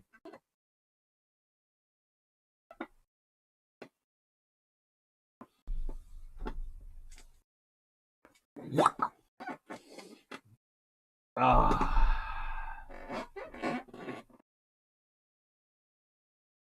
don't know. Ian Winter, do you think the new Type 85 should have a flight deck? Should have the flight deck configured. I thought fives to sit down on if the QE deck was out of action. We hope so if they're big enough.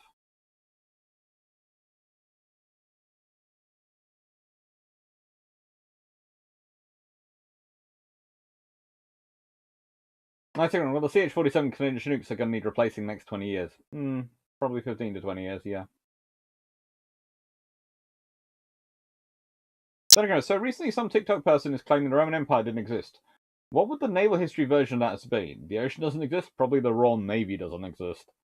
There's a few interesting TikTok historians out there. We'll see.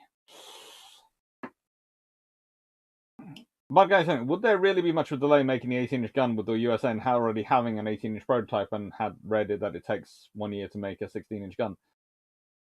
There would be a delay. Would they try and do it? Yes. Would they possibly throw the full force of the American industrial might behind it? Possibly. A national... look, I am going to say this in the nicest possible way. You are dealing with a scenario where the politicians who regard themselves as producing the most powerful Navy and all this thing, are suddenly going, they've got a bigger battleship than us. And it doesn't matter whether you think the days of the battleship are over or not. The odds are the politicians aren't going to catch up with the naval officers, and most naval officers in 1941 are by no way committed to that, and they're not even committed to that by 1945. There are a lot of officers who think the carriers are going to be the preeminent, but they're not writing off the battleship just yet. In fact, the Royal Navy, and quite a lot of people are talking about, the Royal Navy's been talking about the whole way through World War II, and the US Navy sort of about fused battle groups. And honestly, if the US Navy had more super tankers, well, not super tankers, more fast tankers, and had more fast oilers and possibly some of the Iowas in service earlier when war began, or some of the faster battleships in service, they would probably have had their task forces would probably have looked like Force H, or similar to that. They would probably have been pairs of battleships and pairs of carriers, because that is how people were thinking. Because your guaranteed big, heavy killing machine was your battleship. Your long-range strike asset was your carrier. That was also your reconnaissance asset. But that wasn't necessarily a guaranteed kill, as it was considered in 1941. It might kill, but it wasn't a guaranteed kill. Your guaranteed killing machine was your big battleship in 1941. And I'm a naval historian. I'm a naval aviation historian as my PhD. I'm a carrier fan.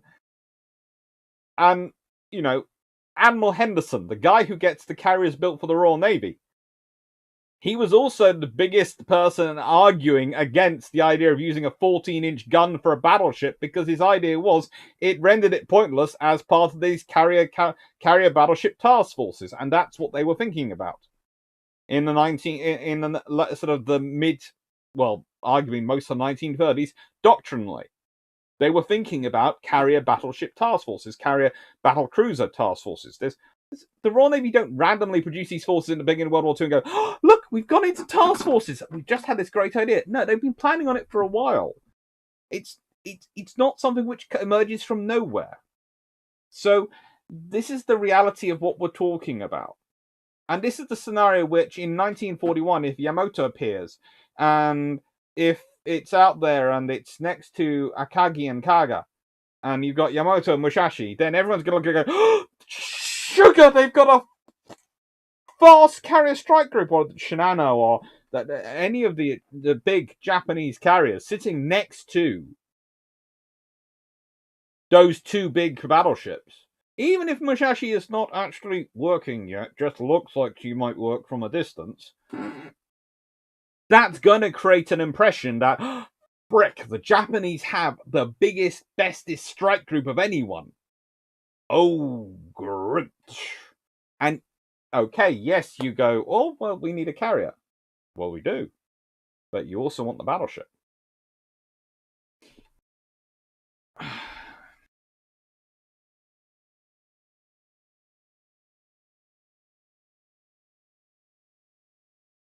No, sorry, I don't think that it's the CH-47. Might have been.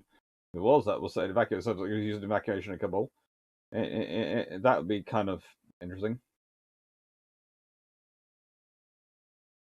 9681. How likely is it that the worn-out HMS Hood would have gone to the US for large repair? And what was considered for modernizing HMS Nelson after World War II? New engines, everything for Nelson. And Hood... It's an option. She could have gone to the US for repair. She could have gone to Belfast. Yeah, I thought it was a CH-46 Sea Knight, not a CH-47. But I will let Melanie and Knight, Melanie 1640 and Knight 6831 don't wonder that one. Hello, Tobias Geoffrey. Andrew Road Hall. Hello. How feasible of renown's retention would be retained in service post-war?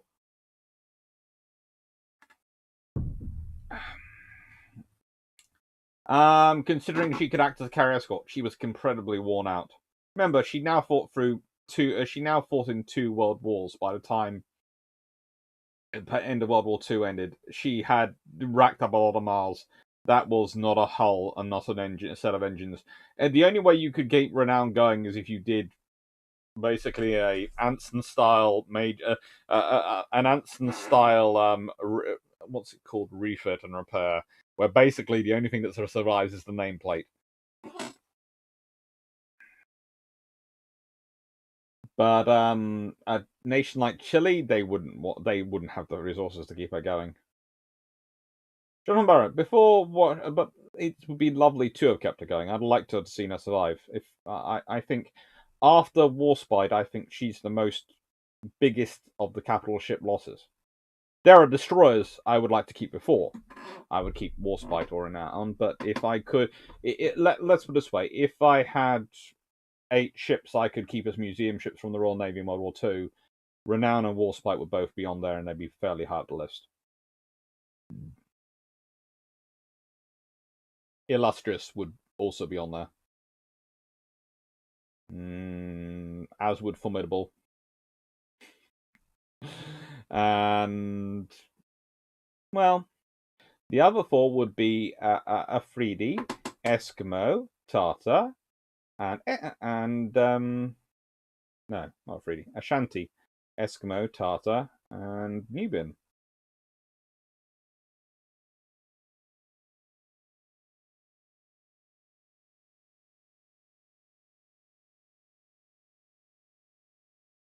Remember, before Washington Naval Treaty, each side gets one extra battleship. Iron gets 3 Nelsons. Before one Washington Naval Treaty, each side gets 1 extra battleship. Iron gets 3 Nelsons. USN gets the 4th Colorado, and IJN get their either 3 Nagato, 1 Tosser, and 2 Nagato. Yikes. Well, the RN get the 3 Nelsons after the Washington Naval Treaty. If it's before the Washington Naval Treaty, the RN would get the only things under construction would either be admirals which they'd frozen and paused, or would be a G3. That's the only thing they have under construction. So they would get the Nelsons after the Washington Naval Treaty. They don't all try and get free. Hello, Kenry. Current reading from East to Suez, the East Atlantic. British Naval Policy, 1964 to 70. By Ed Hampshire. Goes into great depth on CVA 1. Vital battle. Very Games of Thronesy. Good luck. It is. But Galaxy 2, after Pearl Harbor, the US was looking to get more battleships and even wanted to buy a South American battleship. Would Navy plans change if the RN sent some Revenges or Warspite to reinforce the US Pacific Fleet? Probably not, but also, where's the Royal Navy getting the Revenges from? The Royal Navy has to form the Eastern Fleet. It has to protect its own self first. That's the thing. This is the point I always make about alliances. I love them. They work very well, but you always have to remember, you look after yourself first, and then you do the joint alliance work. So it doesn't, it doesn't matter how good an ally you are. You should never expect an ally to do more than that. They'll look after themselves first, and if they're secure at home, then they'll look after you. But they won't look at it. But if you don't do any effort to secure yourself, you can't depend on them securing you, because they need to secure themselves first as well.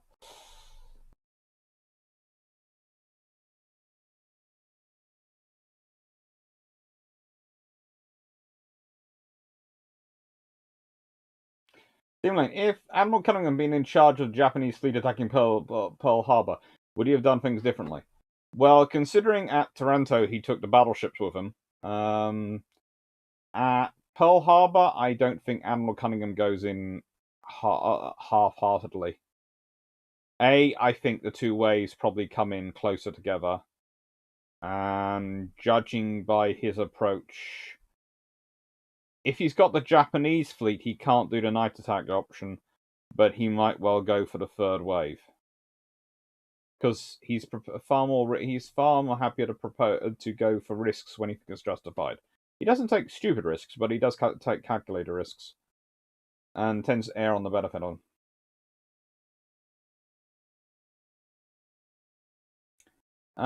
Spindrift, hello Dr. C. Read the Royal Navy's unreliable 14-inch gun.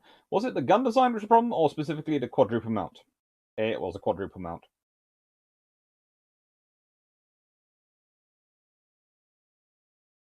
Nice, 16 and 40. Oh yes, glorious being sunk by a Crown horse. Wondering once again what happens when you leave foxes to guard the hen houses. Or I would say leave puppies to guard the hen houses. So she had a pair of destroyers with her. And they weren't even tribal class destroyers, which would have probably been quite mean.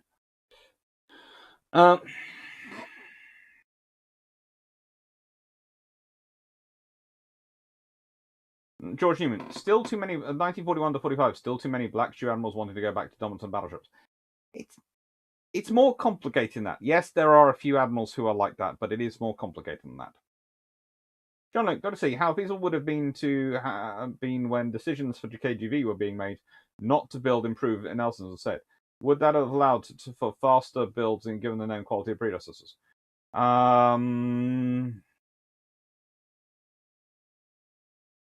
It's an option, but by that point they were looking for different things. And that's what leads to that. They're starting to think of more mobile battles sort of thing. I think after the World War II experience of Nelsons, they might have preferred to have gone with Nelsons, but it would have been interesting. I think a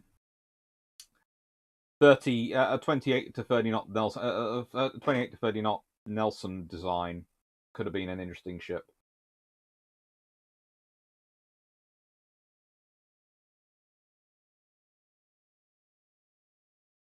I don't think it would have made from faster builds though, because the main trouble for Britain with building the King George V, and the main problem for everyone with building King George battleships in World War II, was the length of time since they built battleships. That's the problem.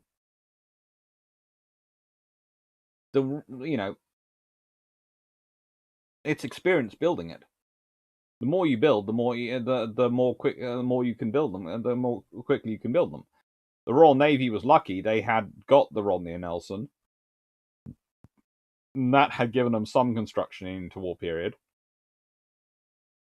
but it hadn't given them much. And they started the King George V when they did, and they were slowly building up their pace of construction.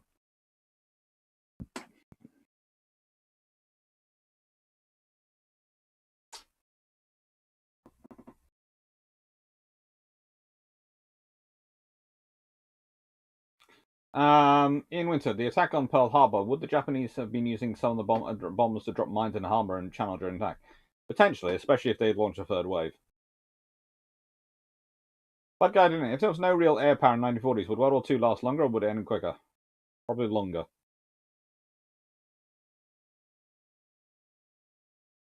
Don't worry, man. 6040, we all get correct at some points. That's a clear one. How good Hood getting refit in the US makes sense since no labor shortage, material shortage, and safety from air attack. Agreed, but they might still go to Belfast. It depends when she's going to be sent. She's sent to refit. If you've got Sean Austin and Eisenhower out the way after Norway because they got sunk a bit after catching the Cunningham-led courageous and glorious strike group, and when I say this, I don't mean they get sunk by aircraft. I mean they get damaged by the torpedo bombers, and then I don't know, some of the battleships, Warspite and Co, come up and go, "Hello." Let's put it this way. Let's say Warspite and Renown both turn up and go, "Hello, we hear you need some holes. We have 15-inch boring machines. We will provide you with holes." Then you have a different scenario. If you have that happen, if you have the Italians have their fleet damaged, if you have the French have their fleet damaged more, then the Royal Navy's need for capital ships on constant patrol goes down quite a lot.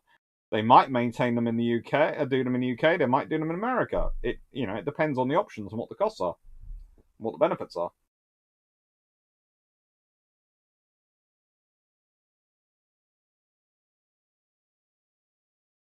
See which Ian, aerial mines are generally dropped at night when eyes around. At night when eyes aren't around, because being seen defeats surprise.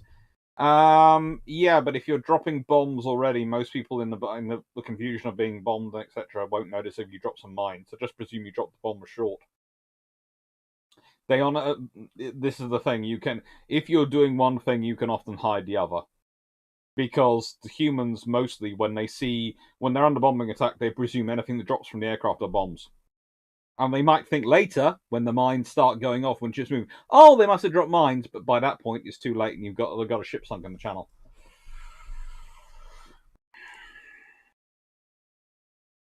Nice hearing. Would HMS Vanguard really have deterred the Falklands War? Don't think I've ever said that one, but it certainly would have made it a more interesting proposition for the Argentinians. Tobias Jeffrey, okay, I'm back. Looking forward to reading your book. My copy should be here in you. You've got to keep Warspite around, and I want a King George V around or a Romney. Well, it might be. Next book. Anson's Navy. And it's Building a Fleet for Empire, 1744 to 1763. It's by Brian Lavery, and it's gorgeous. It is gorgeous. It has got...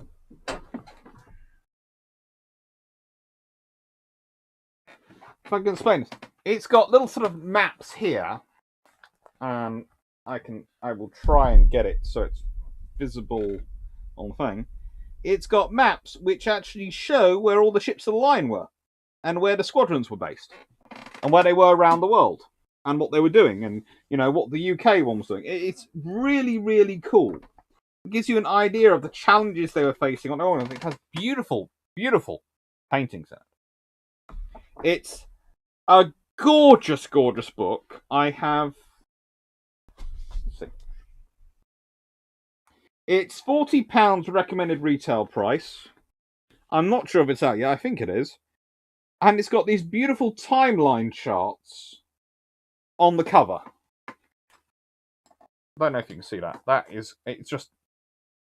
If you were into Age of Sail ships and you like this history, this is gorgeous. This is a book which, honestly, if I was brave enough to buy a book for Drac as a present, this would be a book I would give him as a present. If I was brave enough to buy him a book as a present. But the trouble is, between him and me in our libraries, each of our libraries, neither of us can ever really be brave enough to buy the other one a book, because unless we know for certain no one else has got this book because it's not been out, we usually end up already having it. It shows a 3D model of the dockyard and what it looked like and what it was getting up to. And it's just gorgeous. And it's well written too. Armament depots. The main depot of the Board of Ordnance was at Woolwich, just down the river from the dockyard. Like the board itself, it supplied both the Army and Navy with guns and ammunition. The site included the Royal Military Academy, which trained artillery and engineering officers, and the brass foundry, whose guns were nearly all for the Army. Iron gun barrels were made by contractors, but they were stored in long rows in the open. Shot was made in the laboratory, and there were carriage workshops and separate stores for land and sea service equipment around a quadrangle. An area to the east was used for proofing guns. Most supplies, including gun barrels, moved by sea, and there was a 200-foot wharf with a crane, part of a 600-foot waterfront. At Portsmouth, the main ordnance depot was the gun wharf, where if you go to now, you have Gunwharf Quays, which is a lovely sort of retail centre, which has got some very good food in it. And you can buy Adidas shoes quite cheaply. Anyway, at Portsmouth, the main ordnance depot was the gun wharf, on an angular tongue of land separated from the dockyard by the common yard. It was rebuilt from 1715 with officers' houses on the northeast landward side and a grand storehouse, 490 foot long but only 20 foot wide, taking up the whole width of the site. There were 4 carriage sheds, a forge, and space to store guns in the open at the southwest end. Young Joseph York visited in 1739 and saw all the military stores such as bombs, hand grenades, chain shot sect, and all the furniture and rigging of a fire ship, which is indeed very wonderful, as well as a dreadful sight.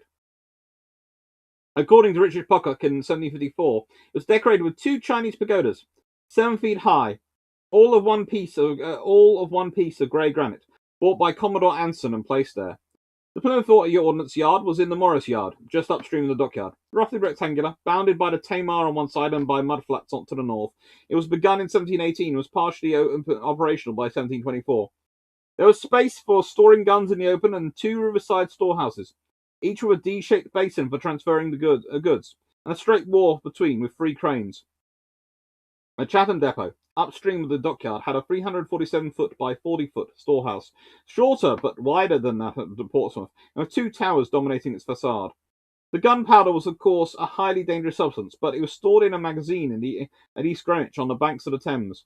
In 1750, a petition drew attention to the apparent danger that said magazine is exposed to of being blown up by the treachery, lightning, and other accidents arising from its present defenseless situation and ruinous condition, and the extensive and scarce repairable damage with which the explosion of perhaps 6,000 or 8,000 barrels of powder must be attended, cannot but cause terrible apprehensions to all who seriously consider it. It was moved to a new magazine downriver at Purfleet in Essex, but not until the 1760s. At Portsmouth, gunpowder was stored in the historic square tower at the bottom of the High Street, and powder barrels had to be carried through the town. On the Medway, the Elizabethan Upnor Castle was used. A magazine with walls 3 metres thick was constructed inside the Plymouth Citadel in 1726. But again, it was some way from the dockyard, and powder was carried on the backs of labourers through the town. Another magazine, inside the Morris Yard, was unsatisfactory and was rebuilt from 1743. Gorgeous book. Really, really good book. Really love that one. And all the books are listed down below, and I will put links where I can find links down below.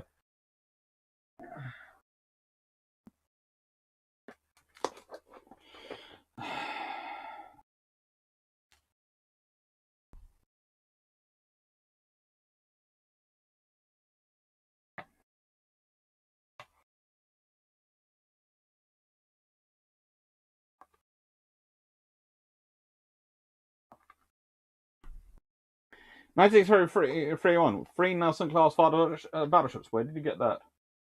Well, that was a question earlier. But if you built a Nelson-class battleship, you could probably do that. Honestly, if you... it's got a good enough hull shape that, honestly, their main limitation seems to be boiler power. So if you could give them more horsepower and turbines, they could probably get up to quite good speed. They have the teardrop hull is quite efficient.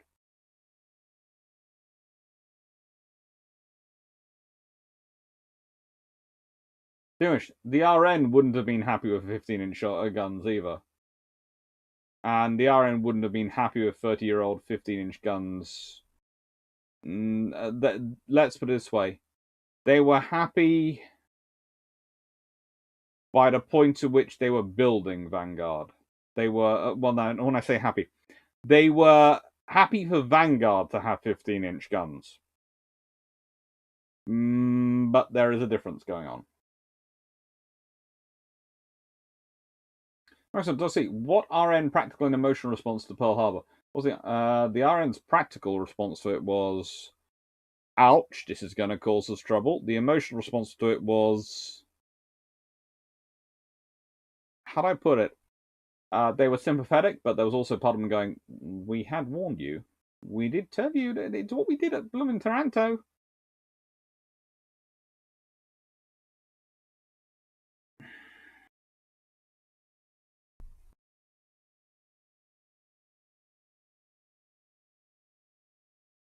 Henry, an night attack by Iron carriers on IJN carriers during Umbrella Sea is one of my favourite what-ifs.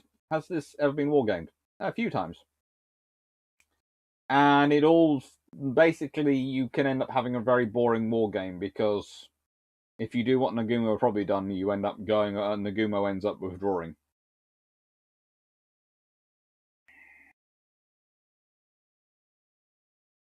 Thank you, Darklon95. Bad Guy in 8829. Does the Sardinia battleship happen if there are only 2 battleships and sunk in Pearl Harbor, along with the 4C still being sunk? Probably not. You've sunk 2 battleships in harbor. They've still got a battle fleet. They probably still try and use it. The thing is, the limits on the U.S. Navy are they don't have that many available battleships during that period, during the initial period of war, because they've got such a percentage of them damaged, but also the lack of tankers. If you actually had more of them available, you would probably try and use them. It's the reality of it. Which would probably have an effect on things like the Philippines and Guadalcanal. Well, probably on the Guadalcanal. There's not much effect on the Philippines. Unless the US Navy really did try, someone really did try and be silly and go charging for it. Peter Dawson, battleships were still fighting battleships in 44 in the Philippines. Yep. Again, as I try and explain quite often, the end of the battleship is...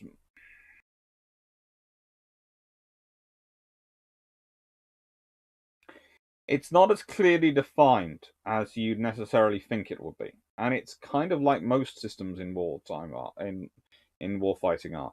The battleship goes when there are other ships which can do the roles it's still valuable for, and when when its number of roles it's the preeminent for have gone down.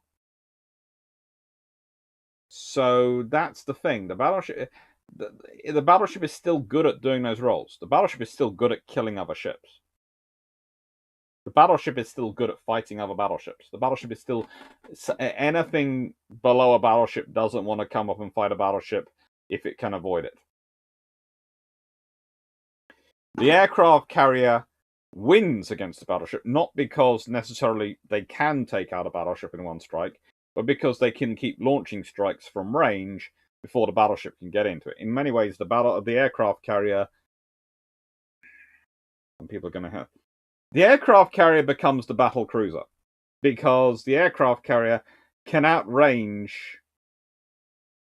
anything else, and therefore can outfight anything it can't outfight anything, and can outrun anything, because it can start from a lot further away and keep going while blasting away at it.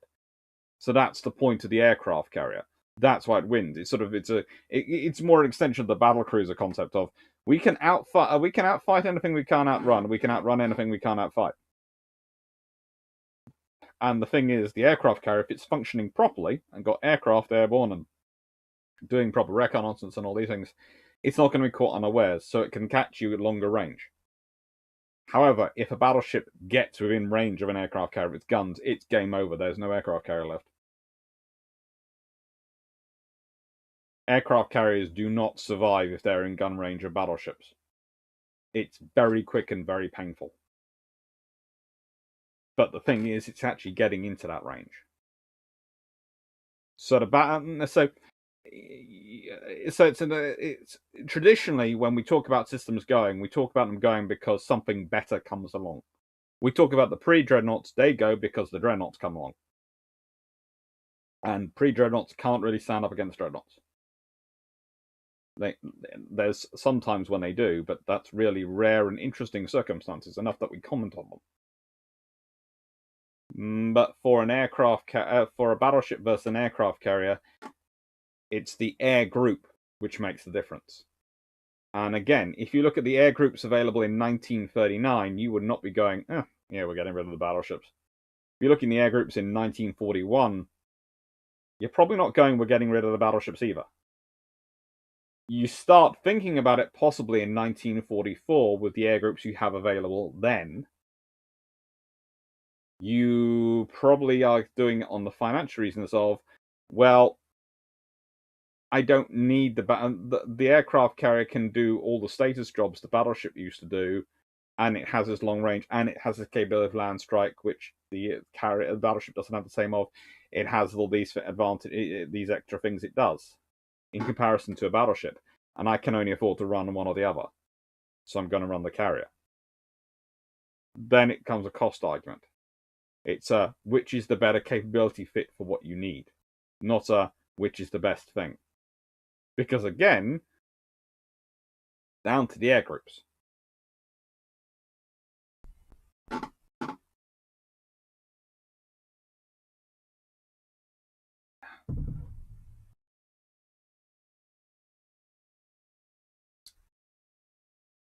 No, I actually do like being corrected here, as it's one of the few places I can typically assume I actually am wrong when someone says I am.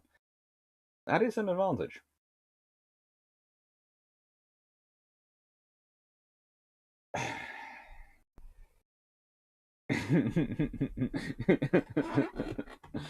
Hello, Andrew Campbell.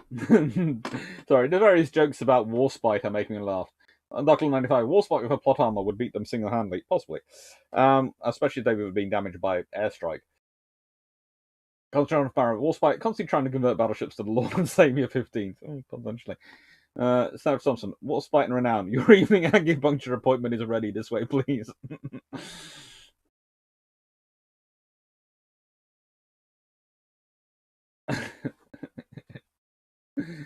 I was asking, could mines be dropped from swordfish? Yes.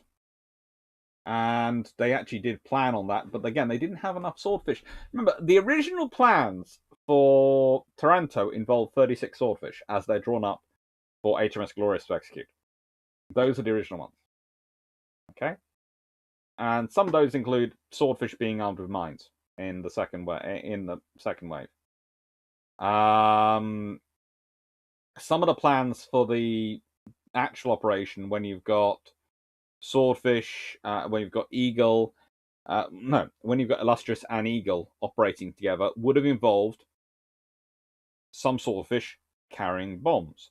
You'd have also, interesting, because of the larger fighter complement that would have been carried with the Sea Gladiators aboard Eagle and the Fulmars aboard Illustrious and the full complement of aircraft. They've also got talk of some of the Fulmars coming along as strike bomber aircraft, which would have reduced some of the requirement of swordfish to carry bombs. So there was a debate as to whether they would have been used for mines or torpedoes. There was an argument being had about it. So that could have been part of it.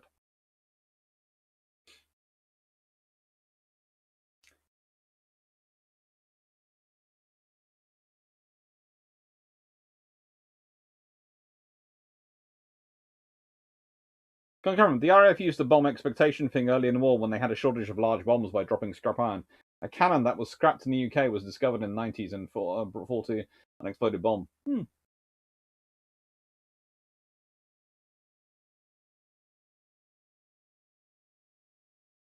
John Luke, 28 knot overclass. That would have been a darn beautiful beast. Hopefully enemies could have appreciated beauty as it slowly turned the scraps to sustained fun. Interesting fun. Right, do you know where the name magazine comes from? Oh, I did once have it told to me, and I think it was by my dad, but I've forgotten it now. So I'd have to look it up. Let's see if the story I find.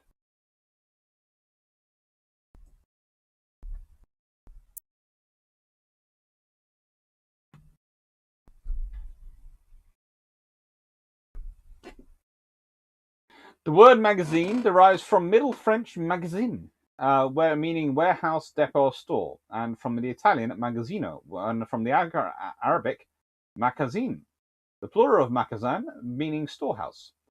In its original sense, the word magazine referred to a storage space or device.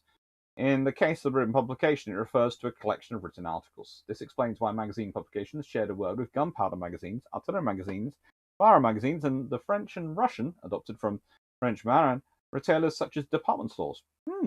Interesting. So basically, it comes from words meaning storehouse. That's always interesting.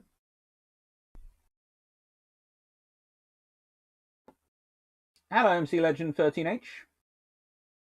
Night Heron Production. One question, one hypothetical. Prior to the hit on HMS Hood magazine, there was a hit forward on the mainmast. How many men is that estimated killed? There are debates that range from a dozen to 3 dozen. I would put it in the middle of that because there shouldn't have been too many people there, but it depends on its penetration. And then interactions. Hood never receives the hit to the Aft magazine, nor Drax hypothetical hit that knocks Hood out of line. And assuming she survives the Battle of Denmark Straits, does she stay with Norfolk up to the final battle with Bismarck on 27 May, rendezvous King George V? Or how does she head home at that point? I believe she'd have had the fuel needed for that, but like the others, only just enough. Thoughts? P.S. Sorry if this starts a whole new debate in the chat. It probably has started a whole new debate in the chat. I would say probably if she doesn't get hit, doesn't get taken out, then her and Prince of Wales are going to stay in the fight longer, which is going to do more damage to Bismarck. Which means Bismarck either turns back or carries on. She does carry on. then Hood is probably going to stay with her as long as she can. Whether she can stay with her to the final battle, I'm not sure. But she probably stays for longer. But there again, if you have Hood, this is going to sound strange. If Hood is not knocked out but is staying within contact range somehow, let's say her radars are working fully and she's keeping her in radar contact, you probably have a far more quicker refinement, and you don't have the loss of Bismarck that happens that she sort of gives her more time. So you probably end up with Victorious launching a strike earlier on, and then you probably possibly have the other battleships joining earlier on. So you probably don't have the same story. It's a lot of things once you have Hood still alive for longer.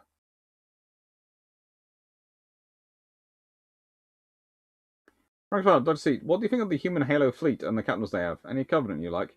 I honestly, this is the thing I would always like to see in the Halo series is I have played Halo a fair number of times in my life. There are many waiting spaces where you get put down, and the only thing to amuse yourself is an Xbox. And the thing that's always annoyed me is you can't really do fleet battles on them. I'd like to test out the fleets and actually try and do a proper fleet game. I've never found that though in Halo. It might have happened and I've completely blanked somehow the game, but I wouldn't like to make commando ships until I've actually got to command them myself, because all I know is what I see them do, and that could be because of the captains or it could be because of the ship, and you can't really make a judgment. Although there are a fair number of captains who do like to have arguments with the Master Chief for some reason, and I just sit there and go, you're just wasting my time. I'm going to take no notice of you. I'm a senior NCO. At this point, there's literally, you would have to be an admiral of the fleet to tell me what to do on anything. Go away. In my experience, senior warrant officers go, yes, sir, and then go off and do whatever. Usually, smart senior officers usually just tell them to carry on.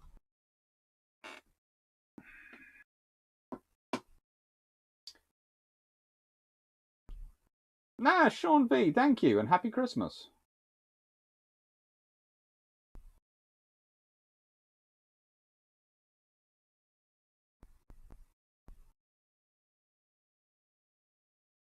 Also, the CV can strike, and if it goes sour, well, a few dozen airmen lost. Sad thing, but not on the scale of loss of HMS Hood. Exactly. You're expending aircraft, not ships. Sam Thompson, I love how you know this is going to cause people a contemplation. Yeah, I know, but look at it from the reality. And as Hargreaves pointed out, many carriers were converted from battlecruisers. Let's see. The Washington Treaty allows for a similar ratio of armored cruiser. How would the RM best utilize them? Oh,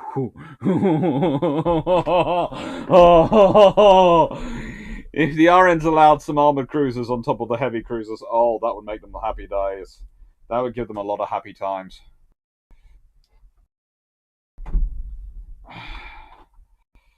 You would probably find them as station flagships, and you would probably find them as the designated carrier escort. Yeah. It's kind of interesting. You would probably find things like Task Force H would be built around Ark Royal, probably Hood or Renown, and two of the big armored cruisers to go.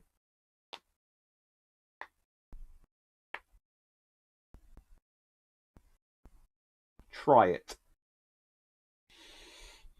And also, knowing the RN, they would come with torpedoes as well.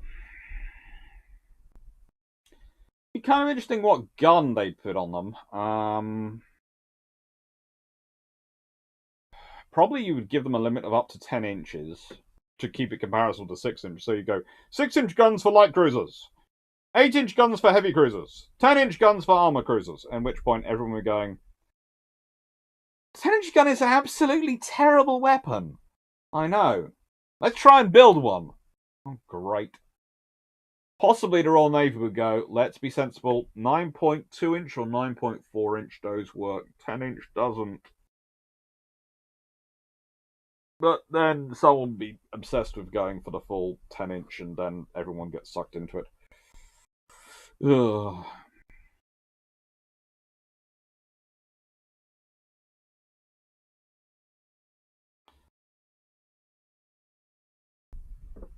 But guys, you don't know. So the Washington Treaty made Lexington's better battlecruisers. Arguably. Maritime Productions. Separate from the Doolittle raid, there was a B-20, the B-25 carrier trials in 1943. I think that's the right year. How do you think the medium-sized twin-engine bombers from carriers would change the Pacific theater? Whether it be B-25 Mosquito, both are our only type. Are there any aircraft you wish you could have made it onto carriers? I honestly think if mosquitoes and if things like the Hornet in the British Hornet, and eventually Sea Hornet, etc., had come into service earlier, and let's say they've been around from, well, you managed to make a twin-engine fast aircraft from carrier cable in 1940-ish.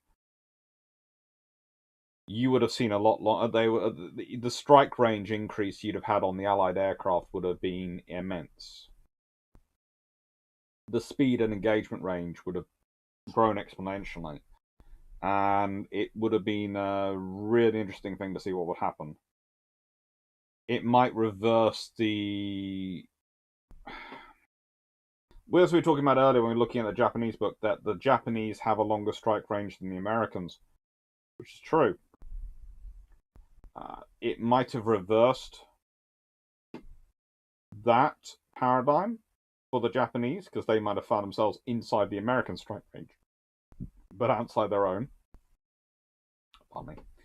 And with the Royal Navy, it could have given them full-on. How do I put this politely? If you take a Hornet's range and operations and you put them in the Mediterranean fleet and Mediterranean operations, you suddenly have a very scary scenario for anyone fighting the Royal Navy. You'd also have to see a growth in the size of aircraft carriers to accommodate a decent-sized aircraft on twin-engine aircraft. So the Audacious's would probably be more the size of Maltas.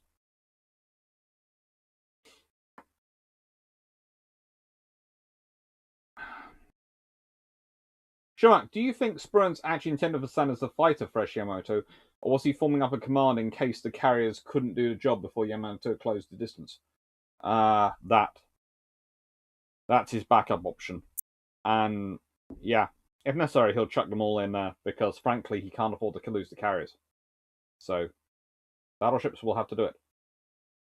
It wouldn't have been nice, but they would have been done. Hello, Dr. Trevonius. Have you ever played D&D? Once, a long time ago.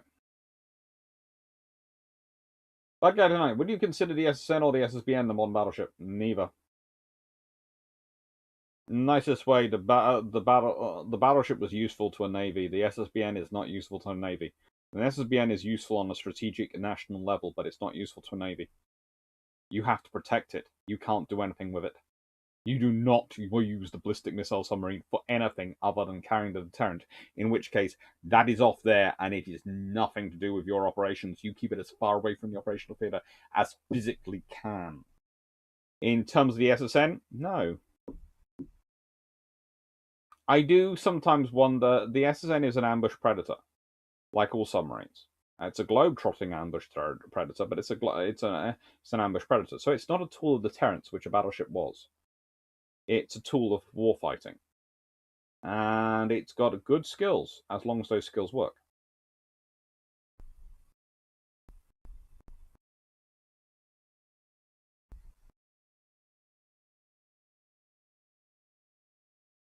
For example, let's see, which nation best use their torpedo bombers? It's between the Japanese and the British, but it depends on what you get when you talk about it. Cameron, at the time I felt the reactivation of the Hours and Aegis was a response to Kyros, so you're suddenly going to say, oh yeah, we've got a really big surface but combatant too. Pretty much it was.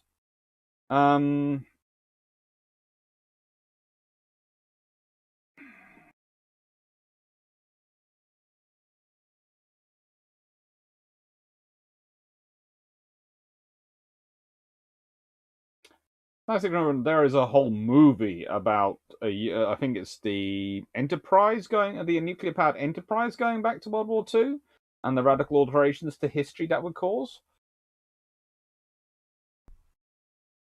Bot Guy 8829. Would the IJN have been better if they skipped Pearl Harbor and had attacked the Philippines and then waited for your specific fleet to sail for the Philippines? Potentially. Honestly, potentially, because sinking ships in harbor, they tend to be recoverable. As the Royal Navy would have told them after Taranto, let alone the US Navy. Because, nice way, that's the lesson of Taranto. Yes, it buys the Royal Navy time in the Mediterranean, but it doesn't deliver the permanent victory. Maybe if they'd had more swordfish, and again, when people don't, they sit there and go, yes, but they don't have. So even if they'd had another carrier, they don't have the same level of the Japanese have achieved at Pearl Harbor. Yes, but the problem is different. For starters, they're attacking at night, and secondly, they're attacking Taranto Harbor, which is not even near really Pearl Harbor standards in terms of defense. But also, there's only 6 real targets there. There are lots of other targets for the Japanese to focus on, but in Taranto, there are some cruisers and destroyers. But as far as the Royal Navy is concerned, they're not worried about those ships. As long as they take out the battleships, they win. So go for the 6. And if you do have another carrier there, as I've shown with the various various points, again, glorious and courageous video and the Taranto video itself. If you have more aircraft there, the kill ratio of what happens to the Italian battleships goes up dramatically. But the thing is, the Italians have far less of an industry than the industrial base than the Americans to rebuild those ships with. That's the other advantage the British have in the Mediterranean versus the Italians, versus the Japanese, versus the Americans. If you sink the ships at sea, the Americans lose those crews. They also lose those ships. And yes, they can build new ships, but that takes time. And yes, they can train new crews, but that takes even more time. And there's also the national shock of losing those ships completely. Senator Kinnear, what would an Albanian late 1930s and early 1940s battleship look like? Usual Albanian rules apply.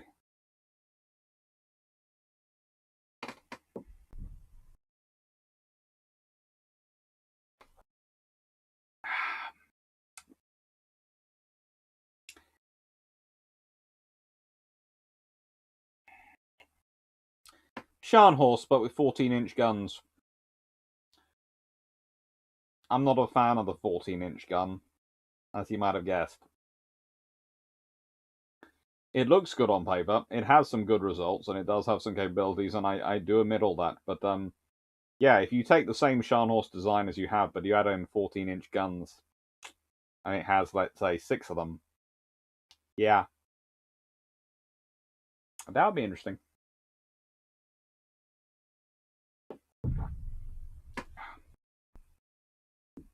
Kira was seen as a carrier killer. Same idea as today's hypersonic missiles. Spoiler, USSR didn't expect Kirovs to survive, but also didn't expect the target size, so that's a USSR win. Pretty much, yeah.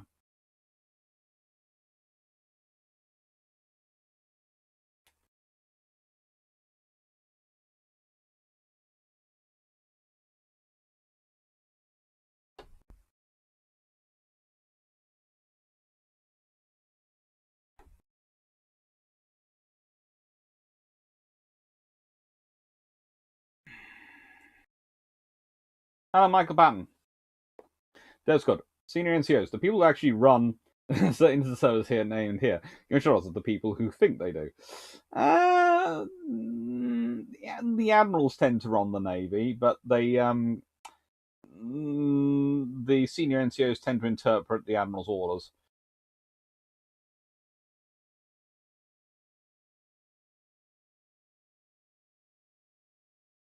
MC Legend 38. How would a hypothetical war plan read look at the sea on the seas assuming Canada had already been taken by Americas? How would the naval war go between the US Navy and the Royal Navy? That depends on what kind of war you want to fight.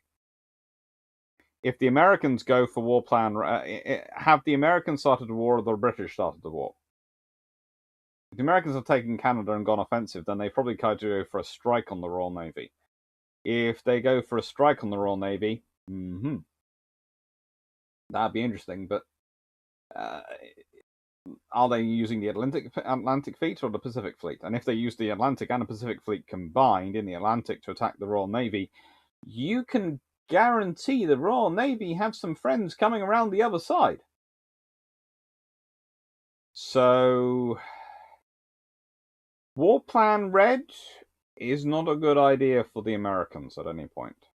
And they realize this. It's kind of like for Britain for fighting, because whilst the whole plan for Germany in World War One with the Risk Fleet was silly, but the Americans and British, both of them by about 1929, 1930, knew that if they weren't watching Japan and were fighting each other, then Japan would pick on one of them.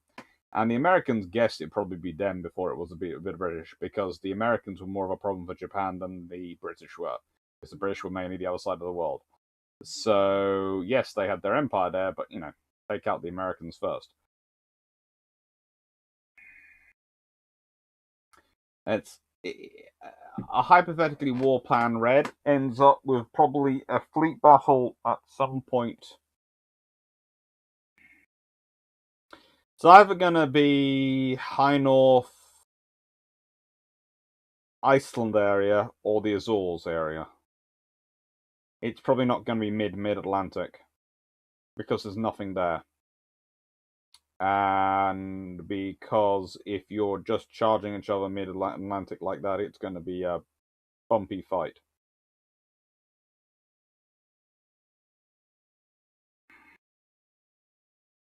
The Americans have a slower battle line than the British do. In some respect, the British can form quite a quick battle force if they want to, and that could be their advantage, especially in the 1920s and the early 1930s.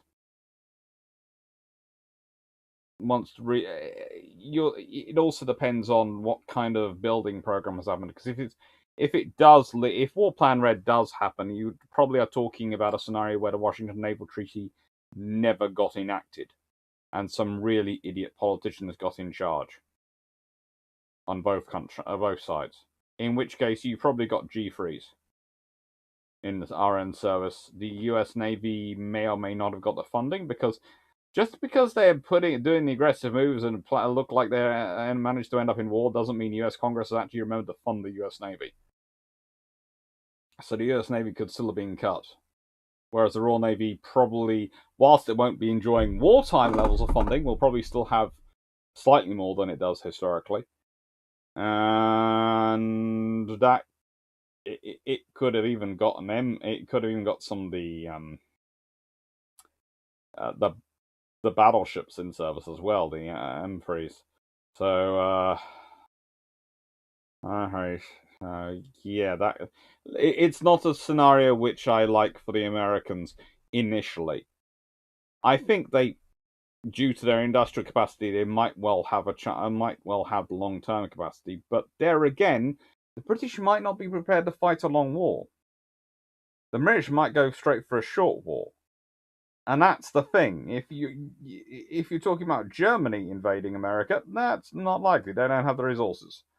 If Royal Navy manages to destroy enough of the American Navy that they can push into America, you could see a repeat of the War of 1812. And that would be sort of a case of, we've taken Washington, we now want to peace where we go back to pre-war lines. Oh, and you're not allowed a battle fleet. Which the Americans would probably object to, but then it would be more down to, you're not allowed a battle fleet in the Atlantic. You're allowed a battle fleet in the Pacific. At which point the Americans try and build a fast battle fleet so they can move it quickly if they need to through the Panama Canal. So possibly end up with a fleet of Iowas by about the late if it happens in the mid 1920s, probably by the late 1930s, you've got the Americans with a fleet of Iowa-like ships.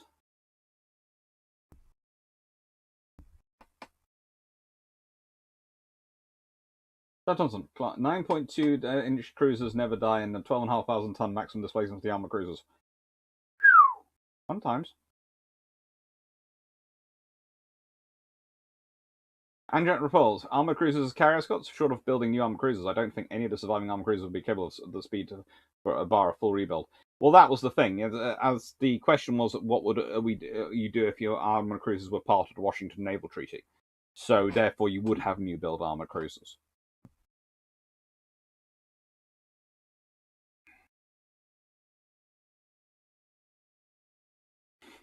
And don't recall, full rebuild as in what Clarke refers to as when only the ship's nameplate remains in. Yeah. The Royal Navy has a long tradition of doing full rebuilds. Honestly, there is some interesting stuff out there.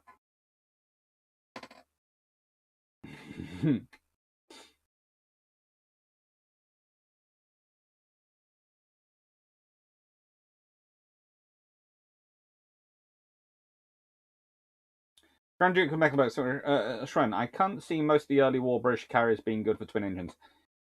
Ark Royal would have been okay with twin-engined aircraft. The Illustrious is probably not, but Indefatigable and Implacables could have been. Basically, if you've got twin-engined aircraft coming into service, you can fudge it, and if they are useful enough, you will fudge it. But probably from, and we were talking about largely 1941-ish time. So probably we'd be talking maybe maybe the Implacables onwards. They would be designed around twin-engined aircraft. Andrew McMillan, SNBNs are only good for scaring the others that you can scaring the others that you can destroy everything they hold dear from an unknown location off their coast. Well, it's not even off their coast. It's the other. It could be the other side of the world. The point about an SSBN, it can be from a very long range, a long way away.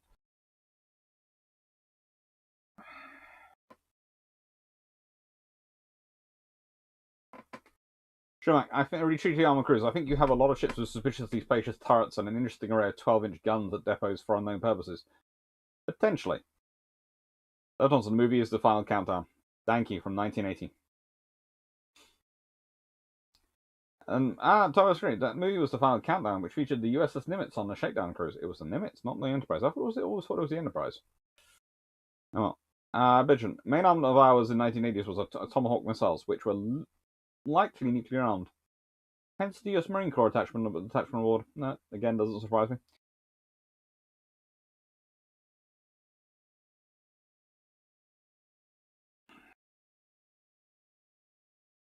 Hmm.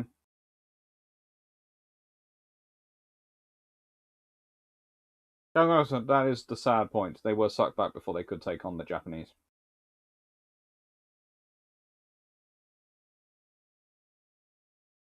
Shumak, I would agree. I always find it odd that if Spruance was forming the battleships for a glorious clash of the big guns, because if he was going to do that, wouldn't he use the new ones? Basically, they were the ones that were available.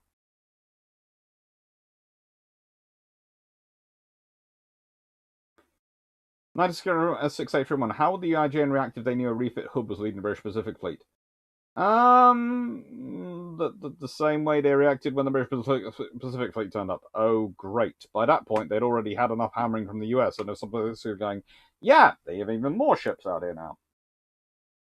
Ooh, right, and we have a question. French World War I dreadnoughts. Well, if we're going to talk about French ships, then I have to bring up this book, which is gorgeous, and I think, along with mentioning my book, Drac mentioned it earlier as well. French warships in the Age of Steam, 1859 to 1914. Design, Construction, Careers, and Fates by Stephen Roberts. It's gorgeous, even though it does have one of the most ugly and annoying ships ever on its front cover.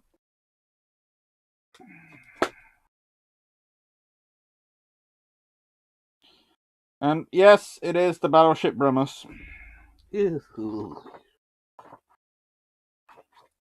Now,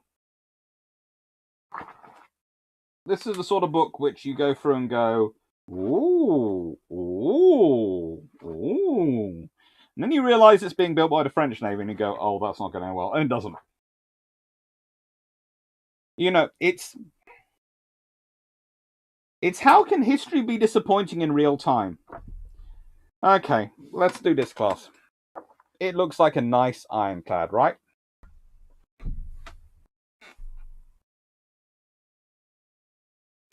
In fact, she is the first-class cruiser, the Tourville, probably in North Africa. She was active in the occupation of Tunisia in 1881 and transited the Suez Canal in 1885 and 1883 and 1884 at the ends of her deployments to the Far East. Duquesne class. Cruisers de la first class. Large cruisers with covered and open batteries, iron hulls with wooden sheathing, and ram bows. 2 funnels, 3 masts, ship rig. Designed by Leblin de Dion. Oh, great. That's already going to be trouble. Mm-hmm.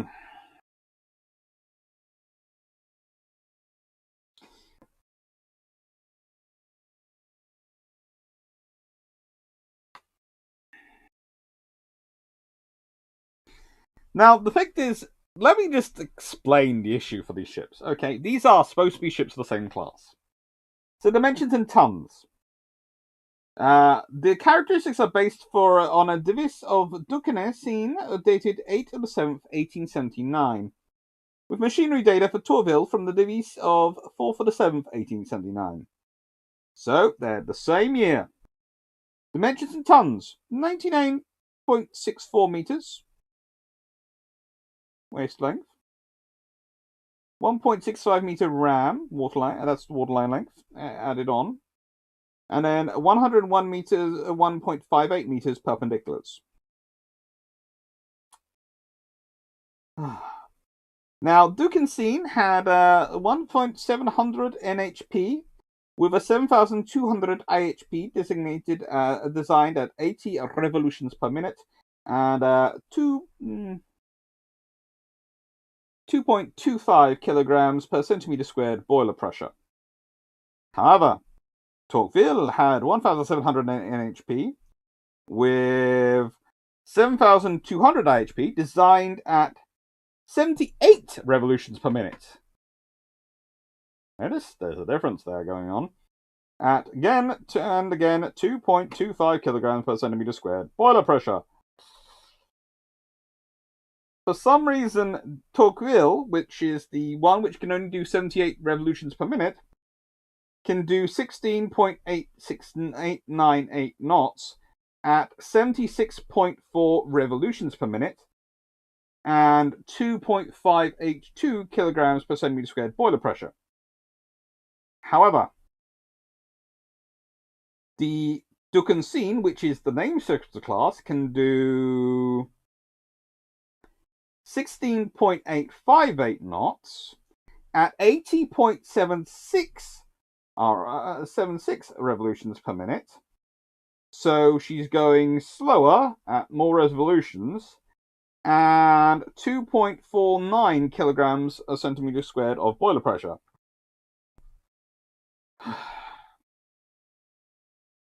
It's just... This book is glorious to read. And I have a feeling it's going to give me many videos. It's going to give Drakenafel many videos. It's also probably going to give us much heartache. Because every time we see something which looks good, every time we see something which should be good, which on paper, if it was built by virtually any other navy with any other infrastructure set up and not ruined by the Junicole, it would be good. We remember it's French Navy. I'm sorry, ships. You had such good bones. You did. They did. They had good bones. You had hope. And we have to respect your hope. Even if we do worry about your designer's competency and your manufacturer's actual ability to build.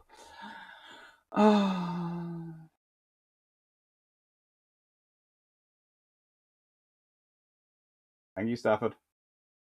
That should do, Rachel. War plan Reds end up with the US Army in Canada and a lot of annoyed Canadians who really object to being American, even more than they do to object to being called British. In nicest way, it probably ends up with the American Army fighting a guerrilla war. Being subjected to the full joys of a guerrilla war in Canada, which would not be nice and would be morale sapping and probably take out a lot of their people and cause them a lot of issues. And Canada is not a place I would like to fight a guerrilla war in, because there are lots of places for people to go and hide. And lots of places for resources to be brought in. And let's be honest, the British would be more willing to keep supplying the resources.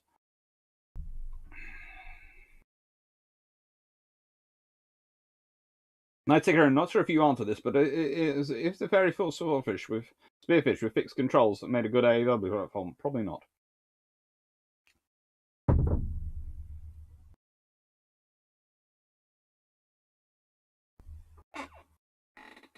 The Americans had a stronger battle line in you combine them hypothetically. Britain had a more versatile battle line, and its battle cruisers. Hard to say how that would go. Probably the battle cruisers for the Americans. Let me put it this way: the American battle line is theoretically stronger, but pragmatically has more issues. And when I say pragmatically has more issues, they would have to be to try and protect their trade from the battle cruisers. They would either have to break up their battleships to bring in the various places, or they would have to carry it out, or they would have the Lexingtons in service, which would cause foreign. Again, under this scenario, the Royal Navy probably has the G3s. The Americans might have the Lexingtons, not as carriers but as battle cruisers. So it's just fun.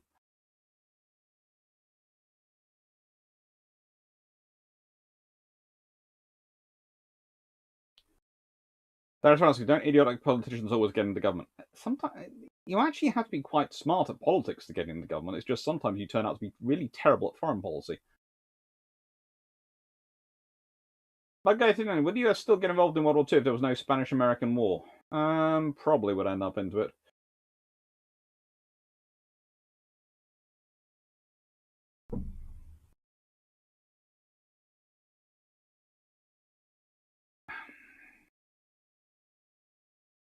And Grand Duke Mecklenburg, I've always wondered why Texas and New York didn't have their turrets upgraded for 30 degrees elevation.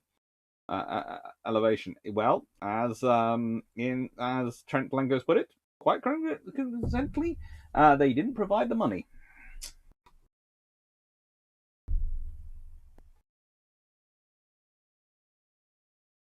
Could Bismarck still hit Hood as it became thought once Hood makes it into a zone of infinity, or so Bismarck can't hit her, but she can hit Bismarck?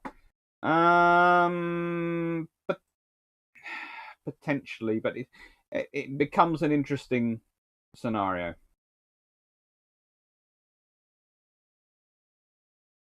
Remember, a rebuild is not a new ship. It's an encountering exercise, not a metal bashing exercise, in theory.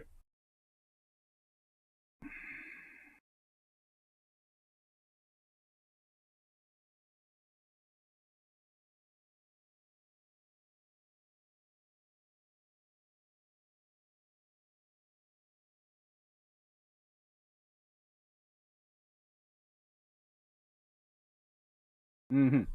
Sharmak, can you make them have an alternate color with something pretty like regular archery? Also, is there a design in that you found that is average? Look, there is no design in there which I found which I would average. They are either great designs, poorly executed, or they are atrocious designs, even worse executed. Okay? The French just have fun. And I have 3 more books on the book review list. No secret. Can someone spell names of the ships for me? Yeah.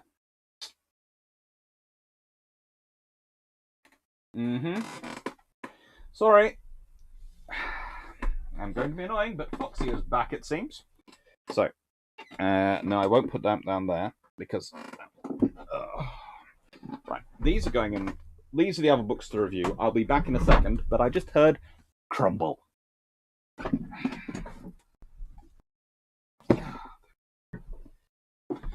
Seriously? I'm buying Drax dart gun. That's the option for it. His little foam dart gun. Targeted through cameras.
My mum keeps promising me it's going to rain. And when it does finally rain, he says, finally rain, the water butt will not get knocked over by the Foxy because it will not be empty, because the small water butt will have filled up. But at the moment, the small water butt is an empty space. It's just fun.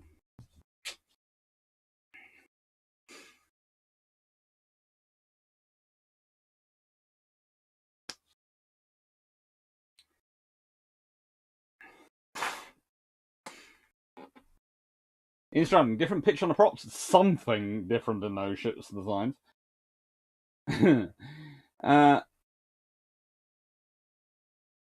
Rowski, draw me. I'm not getting into that one.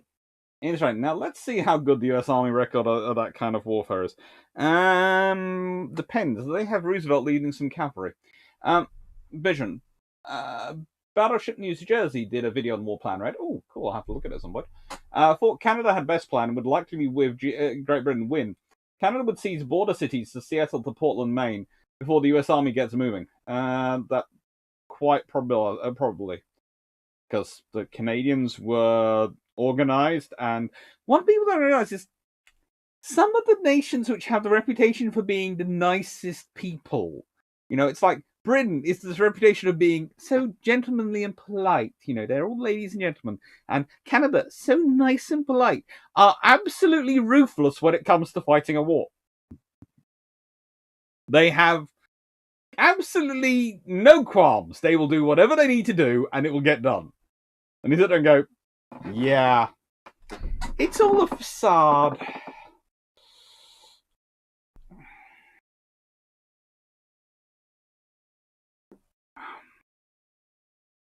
Knights of Current. Aren't ship zones of invulnerability a myth? It's a theoretical zone in which the guns of Hood could reach Bismarck, but Bismarck's guns, in theory, basically they're both 15-inch gun ships. And both of them, in theory, have a range at which their armor shouldn't be penetrated by 15-inch guns. And if Hood is able to keep at range from Bismarck so that she can still track her, but far enough away that even if Bismarck does hit her, she won't penetrate her armor in any way that will actually affect her. Theoretically, it's a mathematical theoretical. It's not a real theoretical. It's all very, very much in theory. In practice, life is interesting.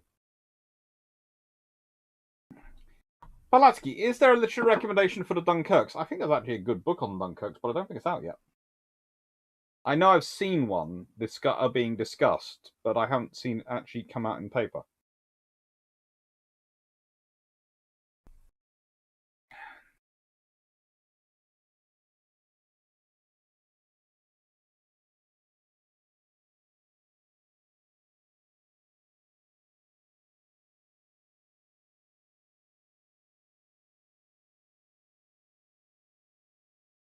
Dave Thompson, so you have a battlecruiser, the fluffy research assistant, a light cruiser, Zebedee.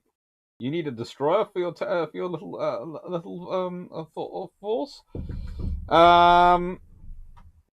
Actually, I was thinking more go for the full-on battleship. I was considering going for a St. Bernard. Basically, one that can just sit down and go, you're not going anywhere. As I will, you will see though why I haven't got a St. Bernard yet, or anything like a St. Bernard, or even another standard poodle, really. Because the video that comes out on Monday is going to be about researching and writing a book. So you want to write a history book, and it's going to be about my experience doing that. And all the stuff writing this. Tribals, Battles and Darings, of course, my little book, which is out, as you all know. And someone said, are you going to do a thing where we can ask questions about it? And I thought, well, I'll add it into this video and just chat. And if enough people want to do another chat after Christmas when more people have hopefully got it, then can. But speaking of HMS Hood, there is a lovely picture in here with HMS Zulu at Malta in 1938 during the Spanish Civil War deployments. A partnership which often was repeated during the remainder of Hood's career. The visual impact of the tribal class design and lines were key to their peacekeeping mission role. And this real picture really does show how good-looking ships they were. And I couple it with a picture down below just of Gurkha. So you have Gurkha at the bottom, and you have Zulu at the top, and Hood. And basically going, yeah, this is what presence looks like in the late 1930s. We look good, and you're going to pay attention to us, or you're going to get into a lot of trouble.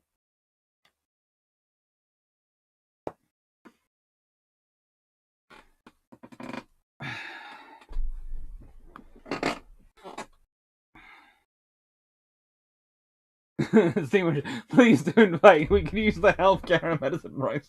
That's the problem for the US currently. Yeah. In the case of the Canadians actually invaded today, there are probably a fair number of Americans who go. What are we swapping? We can have this go.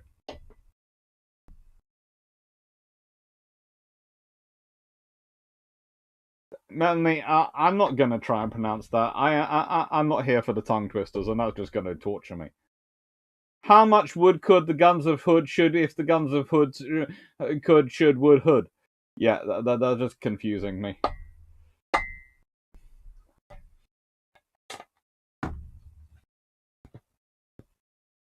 And if you must know, Stafford, my aunt has a Westie. So, yeah, we have... There's already a Westie in the family.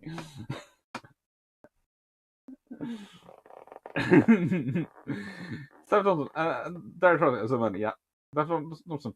A St. Bernard is more an aircraft support vessel, I'd say. A St. Bernard is basically, I will give you a hug now. In 10 minutes, you may or may not still be breathing. Oh. That's good. Would destroyers be cats? They're small, fast, and happily capable of inflicting violence far in excess of what their size. Okay, well, possibly, quite possibly.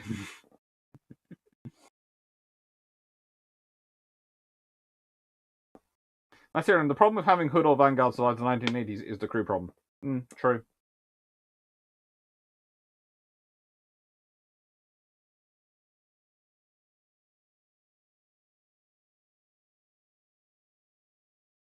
Sure, yeah, pretty much. That's both of the war plans. But the thing is, the Americans did War Plan Red, and that was a staff aircraft exercise. The Canadians did War Plan involved actually going on hotel visits and stays, and actually doing some actual work.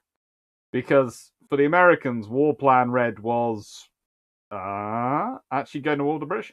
For the Canadians, the only actual potential land war we have is America invading us. So, all the rest we're going to go do whatever we do alongside the British, so they'll do all the preparations for. So we might as well do it actually semi-properly.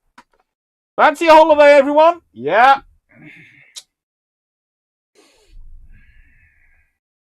I think actually that so I from memory I do see I think some of the Canadians actually managed to get to is it Atlantic City, which was the one, because Vegas doesn't come about until the 50s and until the 60s sort of more thing.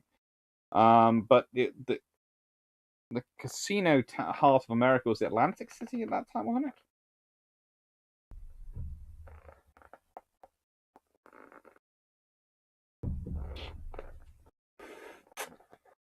Dirk's got, if cats live together, they'll work together as a pack. But I see your point. Yeah, but there again, that's a flotilla of destroyers.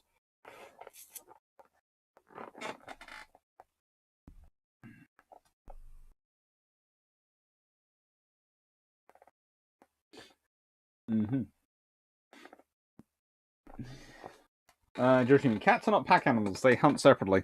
Someone probably needs to explain that to lions. And also, one of my best friends' pair of ginger toms, who seem to consider doing joint pack action quite regularly, but they are siblings. So they've been together from birth. Now, Tyrion, would the Argentines force focus on Hood or Vanguard if they were there in the Falklands? They would probably become a totemic ship they'd want to sink. So it'd probably be, instead of it being Invincible, which was sunk and magically rebuilt, it'd be Vanguard, which was sunk and magically rebuilt. There's obviously. Yes, Atlantic City. Thought so. Pardon me.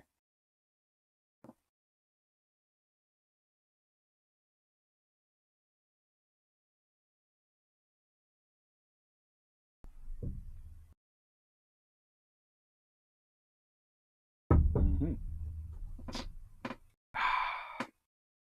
But this is a good book. I am very happy with this book. This was partly because the Darings became victims of their own success. As the largest class to be built post-war, the number of new builds gave the constructors opportunities for trialling new ideas. Ideas which would be critical if the world changed again and the fleet had to renew itself in a hurry. This is part of the point, though, with this class, because of the vessels ordered. On paper, at least, in 1945, one, Delight, had effectively been ordered in 1943, the yard number having been assigned to the 1943 battle class Ypres. The first Darings were not launched until 1949, while the last, Diana, was launched in 1952.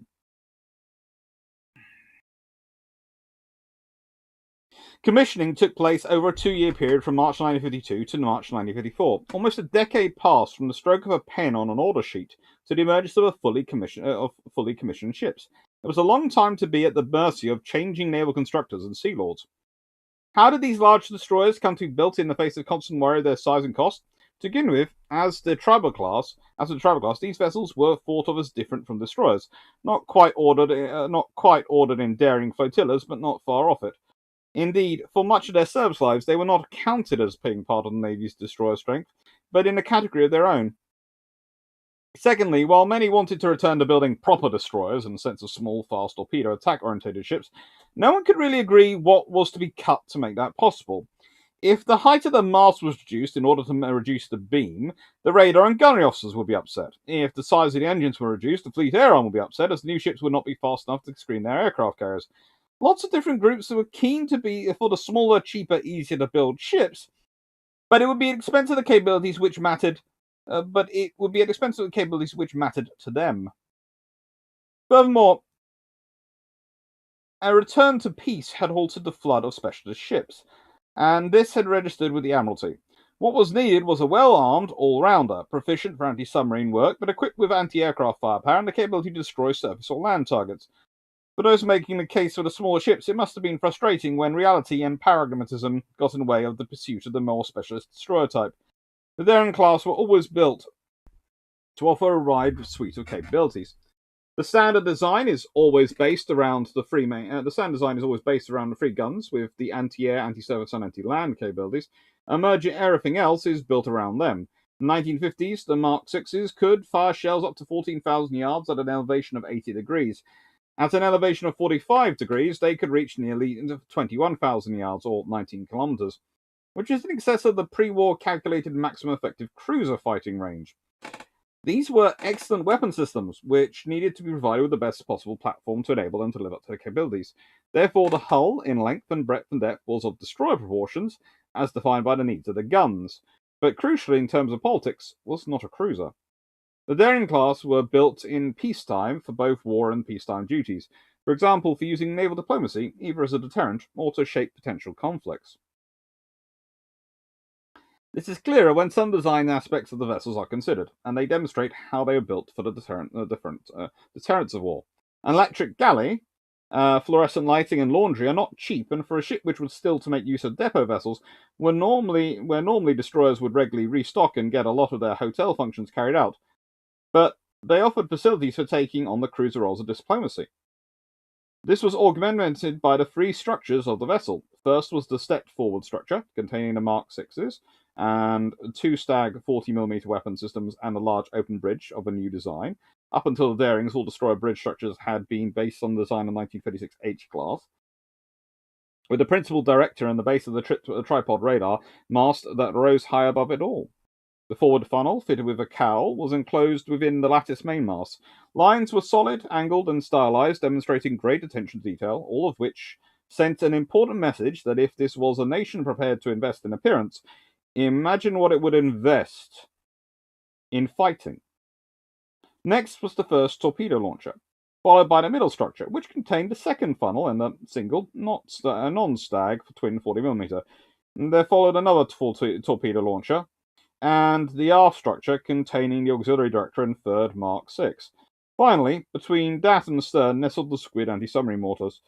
At first glance, the ship looked good, while further scrutiny revealed all the detailed confirming the first impressions. These ships were built to be statements, just as the Tribals took over the town and county class cruisers had been. It is a feature of ships expected to perform naval diplomacy.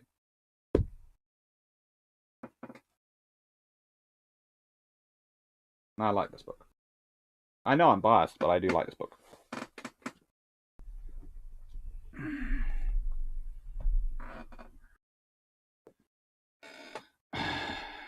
Conclusion: gambling illegal in the US in the 1930s, Naval changed gaming and divorce laws in the 1930s, gave rise to Reno Vegas. Vegas got a big push from the Hoover Dam.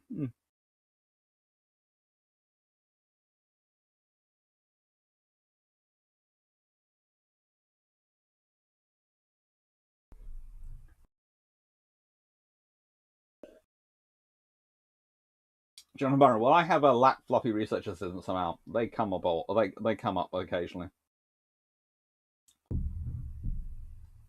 Sumish, all history is nation centric. It's one of the things I enjoy chatting about history with people from other nations because everyone always has a different view, and I taught a different view because it's their own national view on history often, especially if they've only done history at school.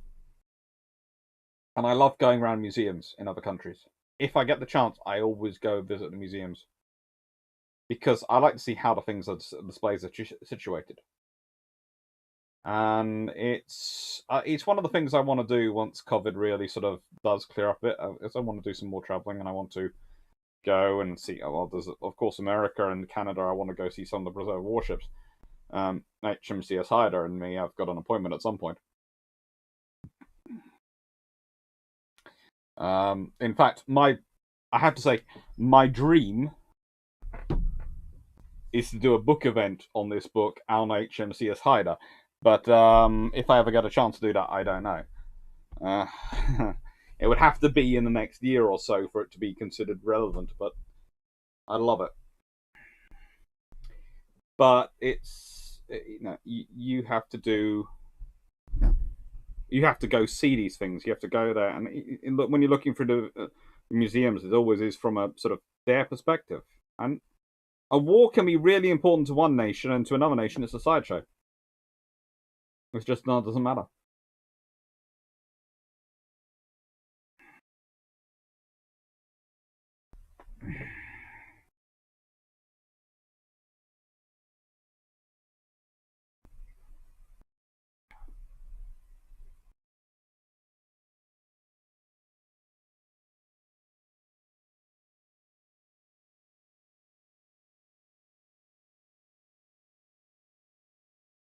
Mm-hmm.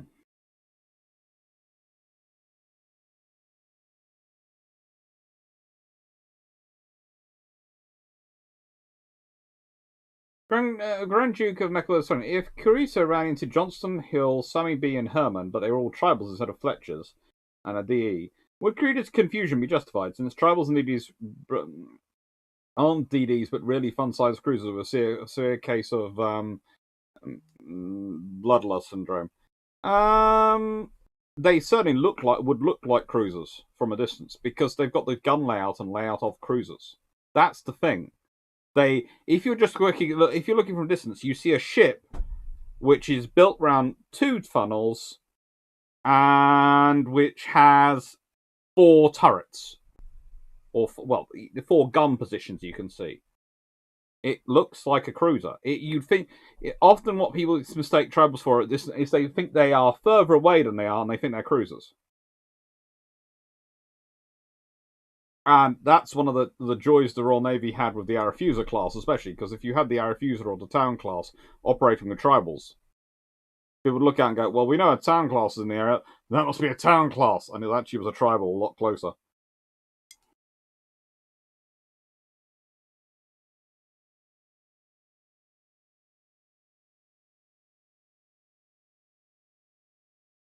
I think the Falklands War seems like a larger scale version of the point you were making, Toronto, and people viewing the Falklands War as a mini version of the US-USSR War. Well, that's the interesting thing, when actually the Argentinians are trained by the Americans, and the British are also members of NATO.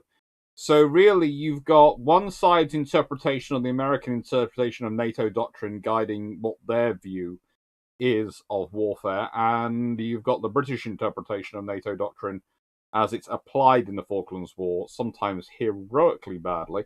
So really, you can honestly say that the Falklands War really does test out perceptions of NATO battle doctrine, but doesn't act as a stand-in for the Cold War because the Argentinians aren't armed with Russian weapons. They have Western weapons, including Exocet, which is part of the trouble, and it is a lesson which comes back from the Falklands War in that we had designed our systems around dealing with what our intelligence perceived Russian weapon systems were, and it came back and went, well, hang on, we ended up fighting Western weapon systems, and we weren't prepared for it. Oh, soggy. Or rather, frigate.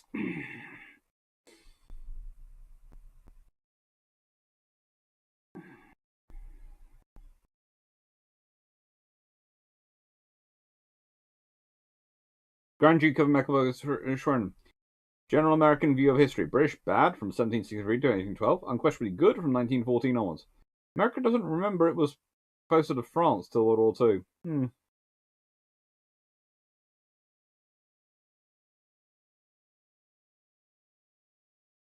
Colin Cameron, it's in my to read pile in my bedroom, I think Blind Man Love is.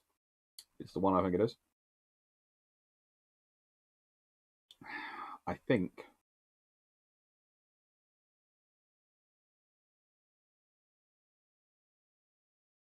Madam Merchants, any idea where I can find a colour scheme illustration page with Sheffield in May 1941? It's not in the camouflage books, then you are probably going to have to look for the Town class book, which I occasionally talk, which has some details in there, but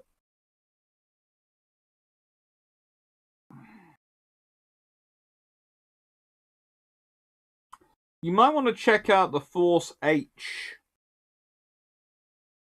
photo archive if you do some Google search, because they have a lot of pictures where Sheffield is in. If you search for Force H pictures.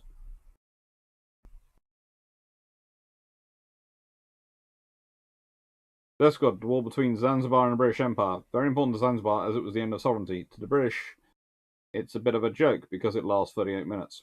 Mm-hmm. So anyway, I love your t-shirt. Tribals are cruisers with Chihuahua syndrome. I'm not sure I would go for Chihuahua syndrome.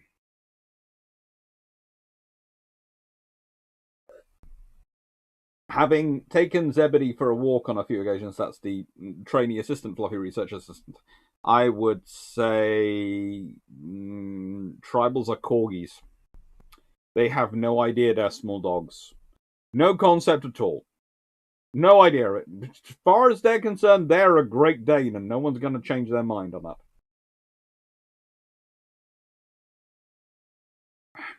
So, what is closer to cruiser? The tribals or the Burks?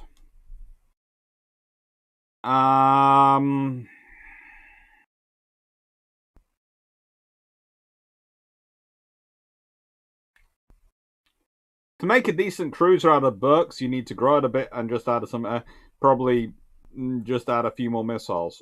For the tribals, you'd have to grow them a lot to make them into a cruiser.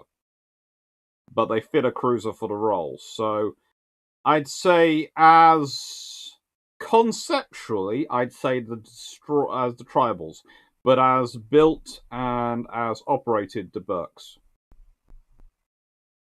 Mainly because the Burks have been around so long, they've outlasted most of the cruisers.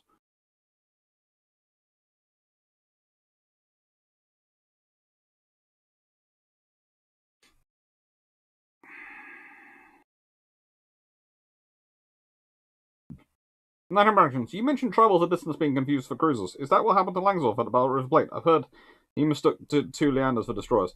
That is to an extent. He thought He thought from the way they were manoeuvring and attacking, they must be destroyers, and must be closer than they were, which also had fun with their gunnery for a bit while.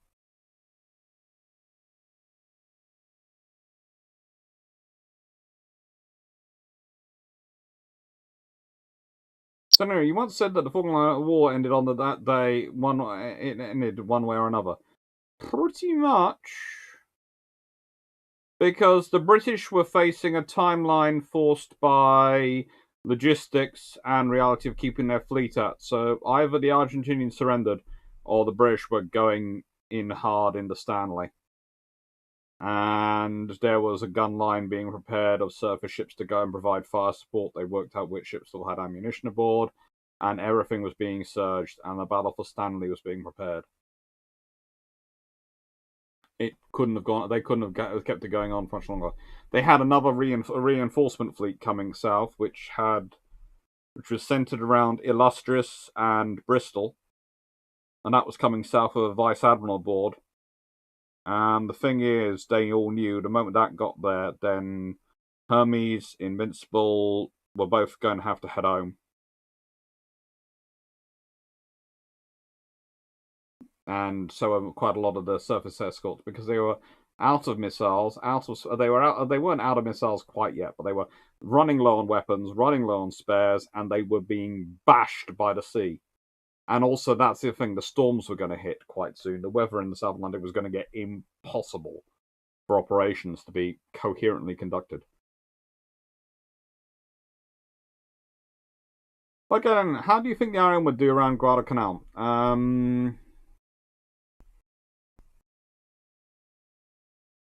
For that, I would say have a look at the Mediterranean, and you get a good idea of how they probably do around Guadalcanal.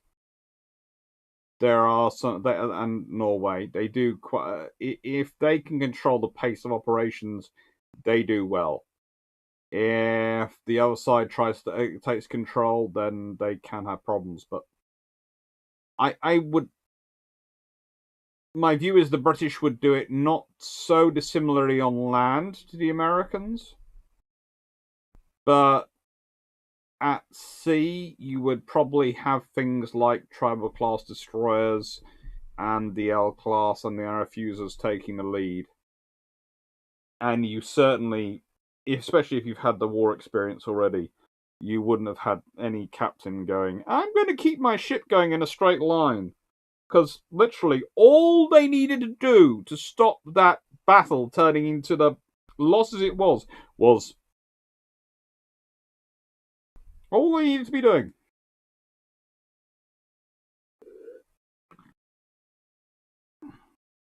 That's good. About problems being between NATO and Soviet weapons. Both sides tested their flares against their own IR missiles, assuming the other side used something similar. Both sides' flares ended up not being particularly useful against the other side's IR missiles because of the differences in sensor equipment, but very effective against their own IR missiles. Mm-hmm.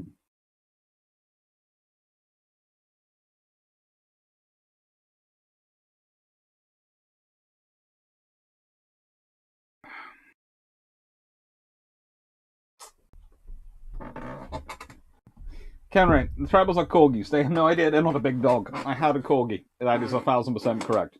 Yeah.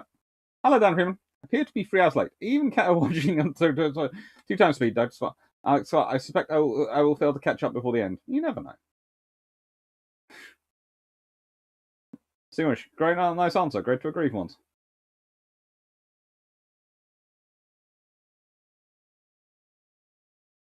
Honestly, the only advantage the British might bring to the Guadalcanal versus the US is the Gurkhas. And that's not me being facetious. That's literally going. That's the sole force they have that they could deploy. But otherwise, you probably have the Australians, the Gurkhas, and some British troops as well in that, and they'd probably do pretty much the same as the U.S. Marines operationally and tactically. There wouldn't be that much difference in it, other than I personally would not like. I feel I would point out that whenever the fighting gets between the Gurkhas and the Japanese, it seems to get particularly vicious. And if there was HMS Gurkha backing them up, they'd be very happy.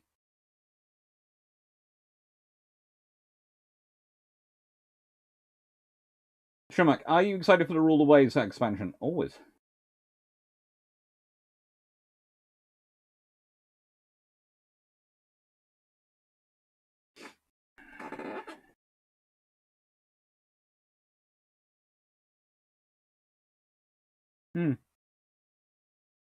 Carl. Hi, Carl. Don't worry about it. Presumed you're busy. Right, next book. World Naval Review 2022. Yeah, it's from Seaforth. It's edited by Conrad Waters, but here is the list of the chapters and who they're authored by. So you have the traditional section and introduction. And then you have the World Fleet Reviews. Regional Review, North and South America. Regional Review, Asia and Pacific. Regional Review, the Indian Ocean and Africa. Then there's the Fleet Review, the Sri Lankan Navy and Navy in transition. Then there's the Regional Review, the Europe and Russia. Then there's the specific Fleet Reviews. Fleet Review, the Spanish Navy, the Armada in 2021. Alejandro Vilches writing about that. And then there's Richard Beadle providing his assessment of the Royal Navy. And the Fleet Review, the Royal Navy's Rebuilding Britannia. That was an interesting one. Significant ships, the Beauchard class OPVs by Bruno Harret. The Stregusi class corvettes, written by Nikolai Novikaj. The River class Batch 2 OPVs, which is written by the editor himself. So that's Conrad Waters. The US Navy Ship to Shore Connector, replacing the landing craft air cushion. Assessing that is done by Richard Scott. That's worth reading. Then there's the World Naval Aviation, which is written by David Hobbs. Then there's the Electro-Optics at Sea by Norman Friedman. And then there's Opening Up the Toolbox, a new model for mine countermeasures, again written by Richard Scott. And then there's the contributors list, which is on 192. Now, I'm going to take you to 192, and I'm going to discuss the contributors, because that is how you tell why these books are good. So, this is the list of contributors in this book. We have Richard Beadle. Born in England, Richard is an IT consultant with a long interest in the Royal Navy and naval affairs. He served for 14 years in the Royal Navy Reserve as a rating officer, worked with the US Navy and local naval forces in the Middle East and around the world. In 1999, he founded Navy Matters, one of the earliest naval websites on the Royal Navy. He's contributed to Seaforth World Naval Review since the initial 2010 edition and has written extensively on naval developments for many other organizations and publications, including AMI International, Naval Forces, Defense Management, and Warships International Fleet Review. He lives in Ireland with his wife and daughters. Norman Freeman. Norman Freeman is one of the world's best-known naval analysts and historians and author of over 40 books. 40 books. And he has written on issues of modern military interest, including an award-winning account of the Cold War. Whilst in the field of warship development, his greatest sustained achievement is the 8 volumes series on the design of different US warships types. Among recent works, Winning of Future War, Wargaming and Victory in the Pacific War, stands out as a notable contribution in naval history. His latest book, British Submarines in the Cold War Era, is the second part of a 2-volume history of the Royal Navy submarines that forms part of a wider series on British warship types. The holder of a PhD in theoretical physics from Columbia, Dr. Freeman is a regular guest commentator on television and lectures widely on professional defense issues. He resides with his wife in New York. David Hobbs. David Hobbs is an author and naval historian with an international reputation. He has written 23 books, the latest of which, Taranto and the Naval Air Warfare in the Mediterranean 1940-45, was published by Seaforth in 2020. He has also written for several journals and magazines, and in 2005 won the award for the Aerospace Journalist of the Year. Best Defense Submission in Paris. He also won the Essay Prize awarded for the by the Navy League of Australia in 2008. He has lectured on naval subjects worldwide and has been on radio and TV in several countries. He served in the Royal Navy for 33 years and retired with rank of commander. He is qualified as both a fixed and rotary wing pilot, and his logbook contains 2,300 hours with over 800 carrier deck landings, 150 at night. For 8 years, he was the curator of the Fleet Air Museum at Yeovilton. Bruno Harriet. Bruno Harriet is a French merchant navy officer holding a dual bridge and engine certificate. After a few years on bulk carriers, he worked as ship superintendent on a major naval export contract. Subsequently, over a period of more than 20 years, he has been employed by companies in installation and interior outfitting for both civilian and naval projects.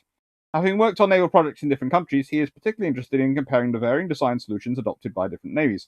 A long-standing pictorial contributor to the Seaforth World Naval Review, this is his second chapter for the series. Mr. Mazumdar. Mr. Mazumdar, who studied applied physics and mechanical engineering, has been a regular contributor to Seaforth World Naval Review since its inception. His interests are the sea, the services of South and Southeast Asian countries, as well as the lesser-known naval and air forces around the world. His words, pictures, and research have appeared in many naval and military aircraft publications, including James Navy International, IOPCs, Defense Industry Bulletin, Shepherd Media, Ships of the World, Warship Technology, Air Forces Monthly, as well as the Sand Naval Reference Books. Having grown up in India and Nigeria, Mr. Mazumdar lives in the wine country north of San Francisco with his wife. You can go through all these. They are all interesting. It's a really, really good book, and it's a really good read.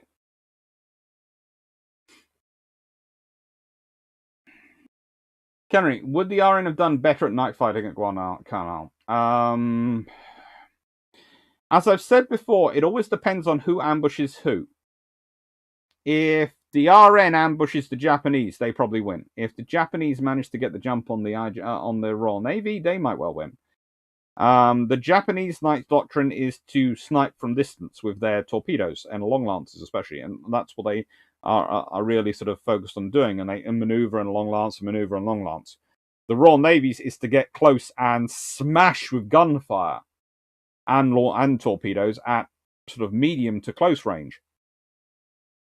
So it depends, but it would be a far more aggressive fight in some regards, sort of than what. How to put it?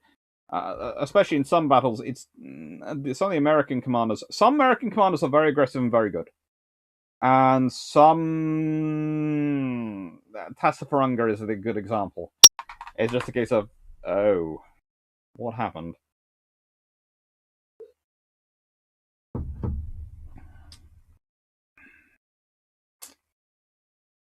Henry, I'm not getting my copy of Naval Review until January 24th, 2020, even though I ordered November 1st, 2021. Why so long? It's because I'm in the US. I'm not sure what's going on there. There does seem to be some interesting things with delays, but hopefully get through. There's a reason why, or let's put it this way, the container shortage has really affected books because publishers work on a far finer profit margin than most others industries. How many additional contributors are there? Oh, there's 10 listed contributors. There's probably a few more.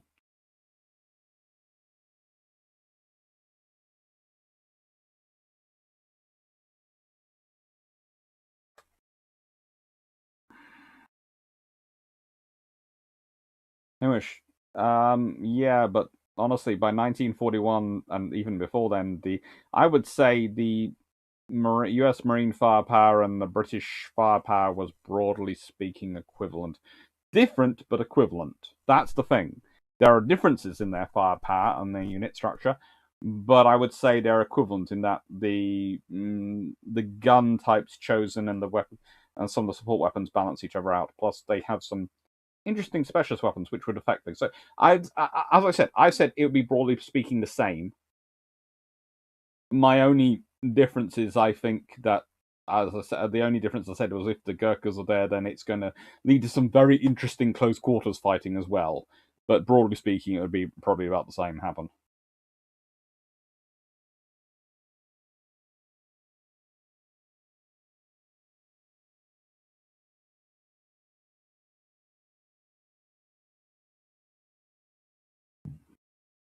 Mm-hmm.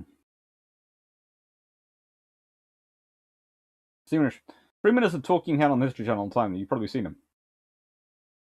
Yeah, I've seen him on History Channel.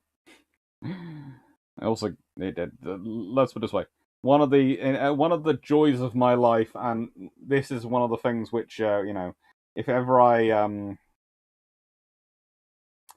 it's one of the fun things I have in naval history is that I have regular email contact with not just Andrew Lambert, my old supervisor, and I chat to him quite regularly,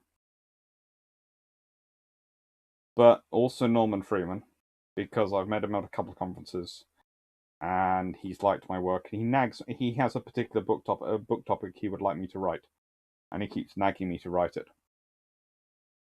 Basically ship engines, but it's specific, sort of more specific than that. But yeah, and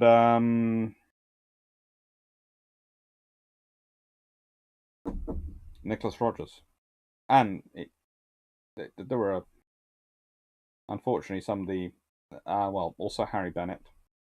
He's slightly less well known, but he's very, very good. I have regular emails, and it's one of the joys. Naval history is one of those things where we are quite a nice field, and the seniors, big names, are actually quite happy to talk with you and work with you. In terms of they will chat away and will send you email. We'll chat. You can send them an email, they respond, and it's quite nice. But it's a bit of a claim to fame, and it sounds like I'm boasting, but no, it's the fact that they're nice people.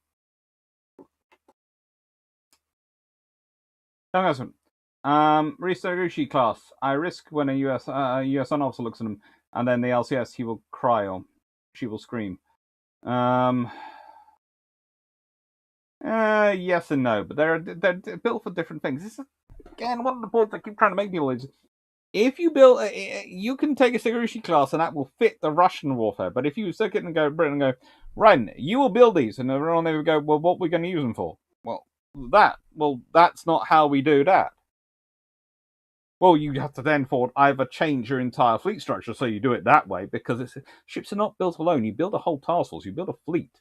You don't build an individual class. You're building a whole concept.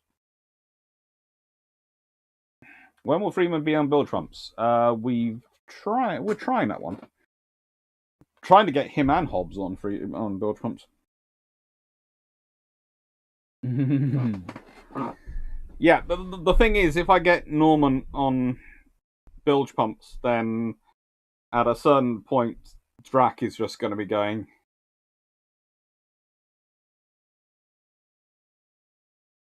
It's Norman Friedman,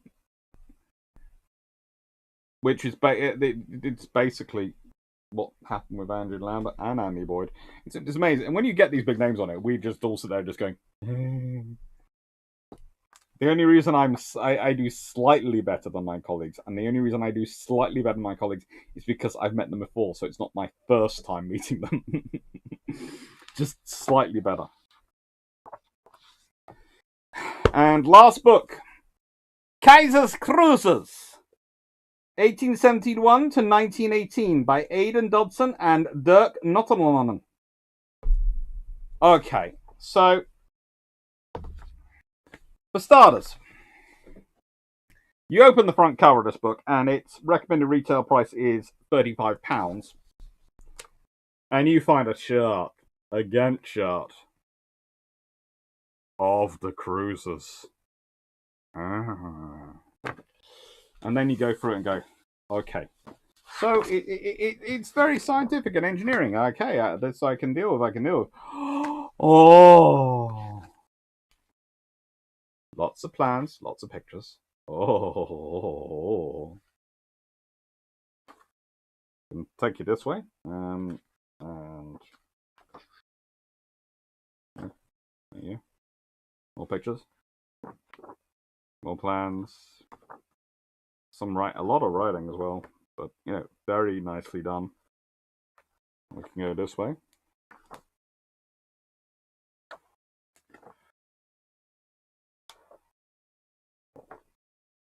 beautiful, beautiful stuff.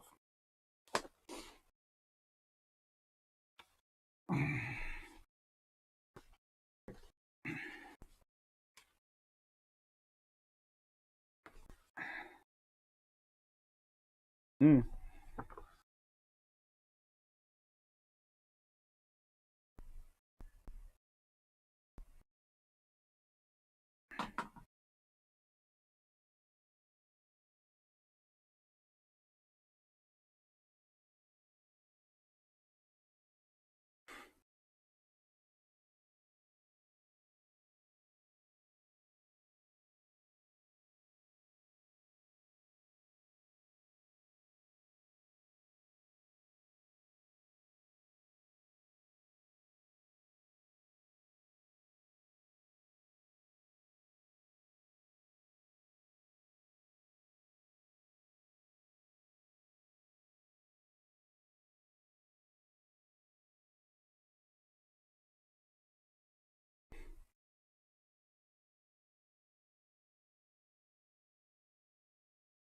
Okay, so Endgame.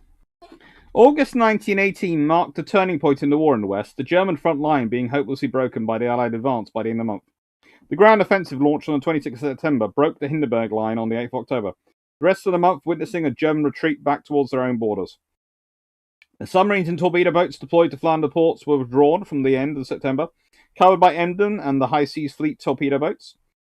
Groudens was under refit between 6th of September and 16th of October, during which time Frankfurt and Pillau were employed in turn as flagship of the 2nd Light LTB. The naval side of the war thus became increasingly dwarfed by the dismal events on shore. The Navy's main residual task was to keep the submarine lanes in the North Sea free from mines, something that became increasingly difficult in the face of the continuing mining offensive by the Royal Navy. In view of these external pressures, even the long overdue reorganization of the fleet's high command, including the creation of a position of a centralized leadership of the war at sea, Seekriegsleitung, SKL, something that should have been a key task for the Kaiser once war began, had little or no effect on the conduct of the naval war for its remaining few months. The 5th of October, the German government put out feelers to President Woodrow Wilson on the USA towards agreeing an armistice. The latter's response required German withdrawal from occupied territory, the ending of the submarine campaign against trade, and the abdication of the Kaiser as preconditions to any agreement. The end of the submarine campaign against merchant shipping was implemented on 24th October 1918. However, new availability of submarines to fleet support, and with a wider notion of maintaining the honour of the Navy and possibly influencing the peace settlement, the Chief of Staff of the SKL, Grand Admiral Magnus von Letzow, decided to implement a plan. Originally drawn up in 1916 for a fleet-supported raid by small cruisers on the Thames estuary, the aim of provoking a final battle of the Grand Fleet. The intention was that the 1st SG, Scouting Group, would penetrate the Thames estuary, thus supporting Königsberg, Konn, Dresden, and Pillau, plus the 5 torpedo boats of the 2nd TBHF, in attacks on the shipping, whilst the rest of the 2nd SG, Granans Scout Group, 2nd Scout Group, Granans, Kaulush, and Nuremberg, bombarded targets in Flanders. The remainder of the High Seas Fleet, the 1st, 3rd, and 4th Squadrons, the 4th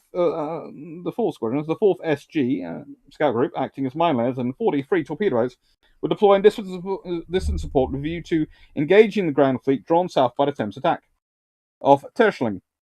Submarines were deployed to ambush British forces, including UB-116 sent to penetrate Scapa Flow, which had not actually been the Grand Fleet's home base since April. The boat was mined and sunk in the attempt. The order for the operation was issued on the 24th of October, with a sailing scheduled for the 30th. On the 27th, the 4th Scouting Group was ordered to Cuxhaven to load mines, indicating that an operation was imminent. In response, a number of Strasbourg's engine room complement temporarily deserted as she was leaving Wilhelmshaven. The flagship Regensburg suffered a minor mutilation on the 29th while loading mines. Same day, while passing through Wilhelmshaven, locks en route to Schilling Roads, 2 large cruisers lost between 200 and 300 men through desertion.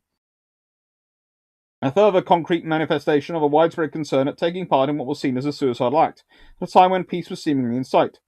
There was also unrest aboard a number of battleships, and that evening the decision was taken to scale back the operation to just the small cruiser raids, which were themselves soon cancelled. The fleet was then dispersed with the exception of 2 battleships that had been seized by mutineers and were only regained under threat of one of them being torpedoed.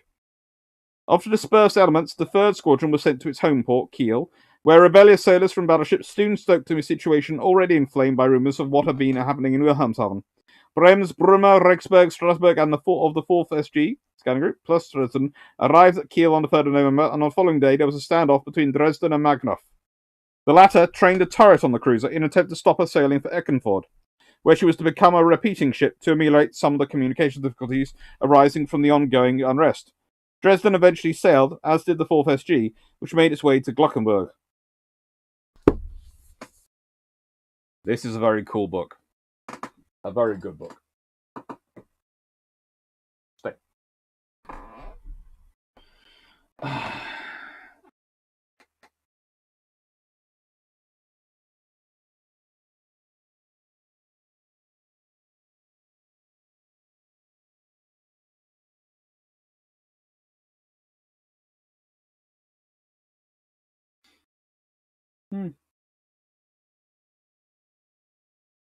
Right. German Imperial cruisers, yes, they were. Right. So, am I caught up? I'm caught up with the questions.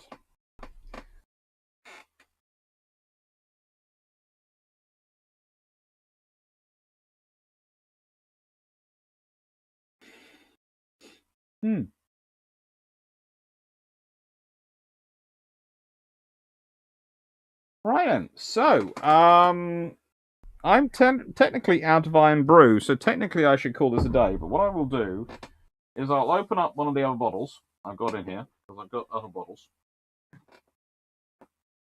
and I'll pour myself half a glass, and I'll answer questions till I finish that. Okay? And then I've got to go in and say hi to my family and sort them out, because it's getting close to Christmas. It is. And you've got a nice video arranged for tomorrow. And I haven't recorded Tuesday's videos or the 25th videos, but I've got them written up, so they're going to be recorded probably tomorrow. And the video for Wednesday has been recorded as well.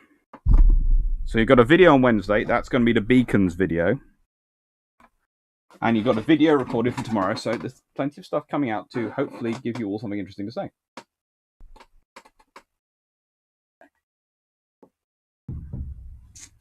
So, I hope you've enjoyed the books this evening. I know I have.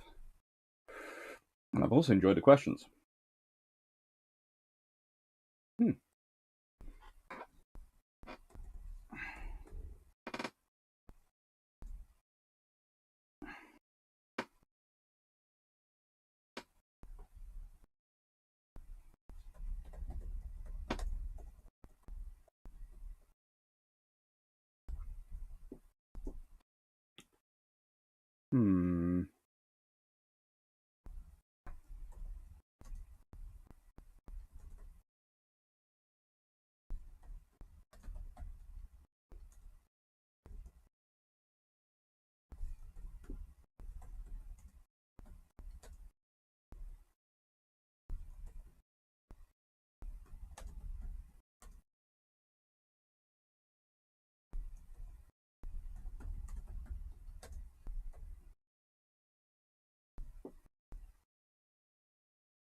Currently, when Bill Trump's on 4C coming out?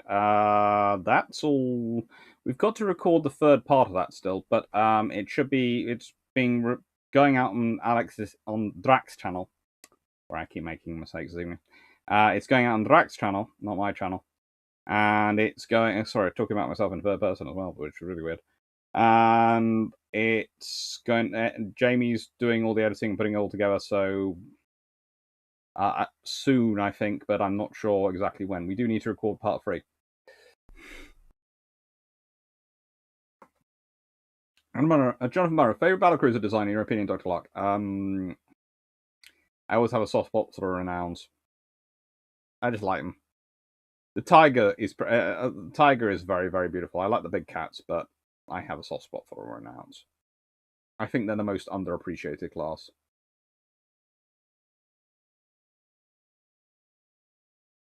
Carlos, did I ask whether you plan to make signed Tribals and Battles of Darings available for order? Potential. I'm more. If I was going to do that sort of thing, I would more prefer to do. It's going to sound strange. Signing do sort of talk, do events where people come along and get them signed, and maybe do some extra of those events and then send them out to people. But it's going to sound strange. I kind of feel like if I am signing them and sending them out, I am.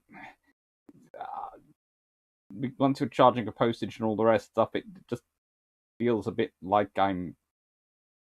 I don't know.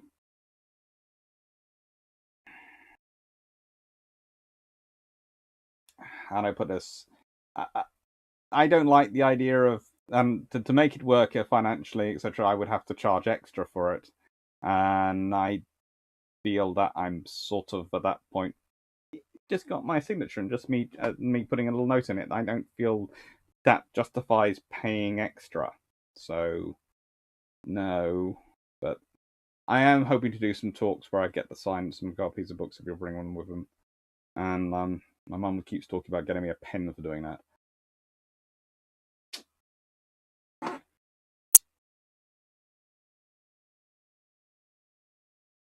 Oh, you see, I am growing out the beard. As my cousins will tell you, I have to start growing out my beard, and it grows prodigiously this week. It does. It really grows prodigiously.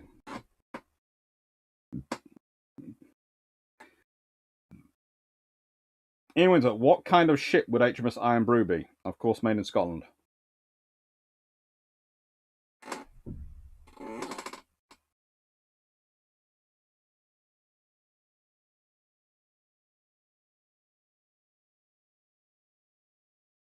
Go for a cruiser. A lot of power, but not pretentious.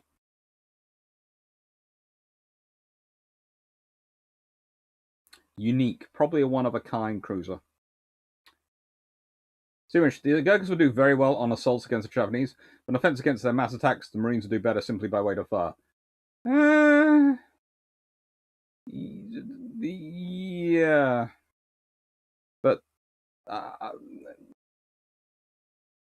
again, you said the Marines by that time had M1s, besides a mix of bars, Thompson's extra 30 cals, and plenty of light medium mortars.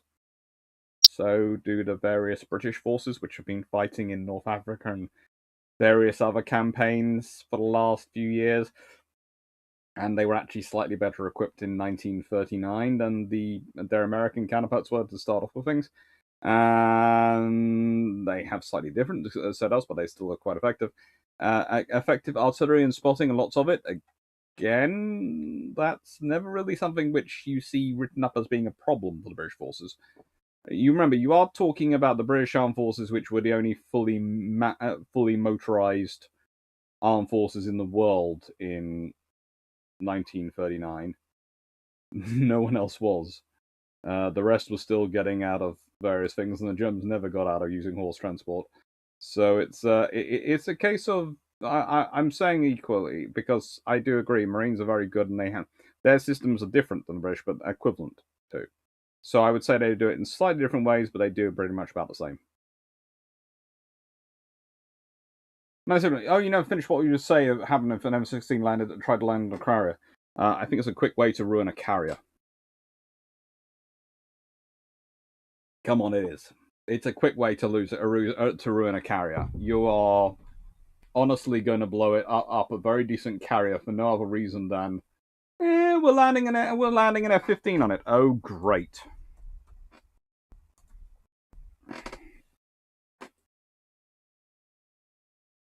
You've just made a mess of my flight deck. You've possibly made a hole in my flight deck. Senator, what books are you thinking about writing? I actually talk about that in the review in the video that's coming out tomorrow, so I'm going to leave it to that one. Merrick Vasala, is this your last live until after Christmas? No, I have one on Thursday.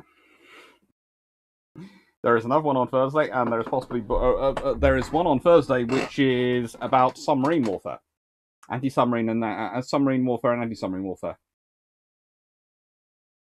Frank Swan, what are the good books on the China Station battleships? That's my big book on the China Station, which is a pretty good one, but I can't remember its title for the life of me at the moment, and it's somewhere behind me in this pile. And after what happened last time I tried to go into the pile on live air, I'm not doing that this time. So I will get it out, and if you message me on Discord, I will send you a message with it listed on.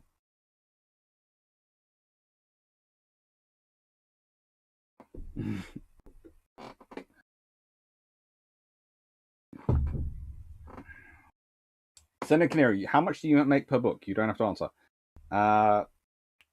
Roughly 7% is what I think it is of the. I'm not the retail price. It's the other one of the. That's roughly 7% per book. I know I have to sell a lot to make any money. And I realize that going in. I was quite honest going in, and I do go into the details of some of the costs and some of the things of doing a history book and why it costs as much as it does. And Alex, that's the thing. The people with the money are the ones saying it's worth it for us to get your signatures and send and a note in our copy.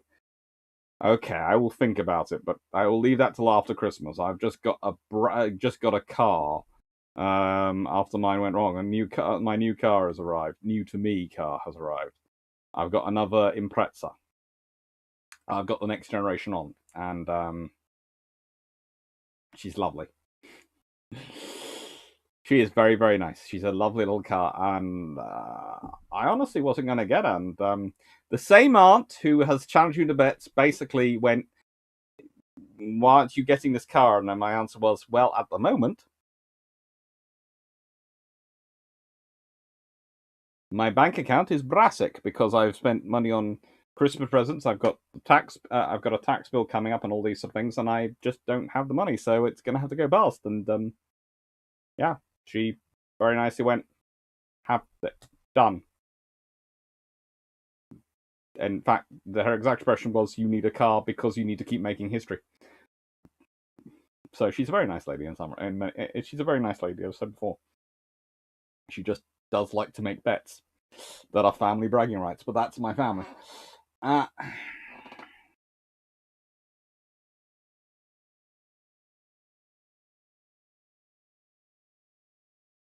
Shrike, is there a warship design that makes you physically angry? For me, it's the hybrid cruiser carriers, guns on the front, flight deck on the back. To be honest, I have a large problem with a lot of the French battleships.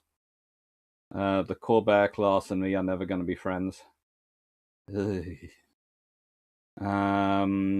But there are many designs which I'm very upset weren't built. Excuse me. Oh, the ironclad version of HMS Ironbury would be absolutely amazing. Conor Cameron, if you do an audio version of your book, will you get Drac to read it and you read anyone he writes? I would certainly love to do that with him. And again, for there to be an audio version of my book, there needs to be enough of them sold in the first place to justify making an audio version. And I'm quite happy for an audio version to make, and Drac's already offered to read it all, so that's all set up and fine. But there needs to be enough sold in the first place, and I think it's about.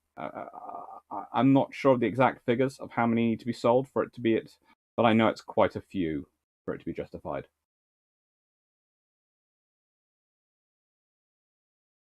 Thank you. That's very kind of you to say, so for a sign book. Nice agreement. Why were the USA so happy the UK got out of the Cadabar carrier game? I don't think they were really happy the UK got out of the Cadabar game, but they were happy about the UK focusing on the Cold War the Cold War front in Germany, because that made their life easier. But honestly, they would have preferred probably the British stayed in the Cadabar carrier game, because that would have also affected the things in the Atlantic a little bit better. Well, Cameron, you could do a book signing at Tankfest. I'd love that.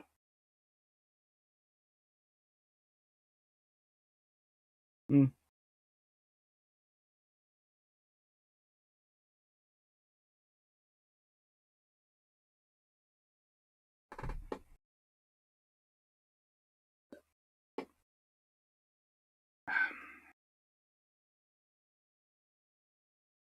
Pretty much, don't discount the advantage of having your own attack aircraft, and radio comes with good ground spotters.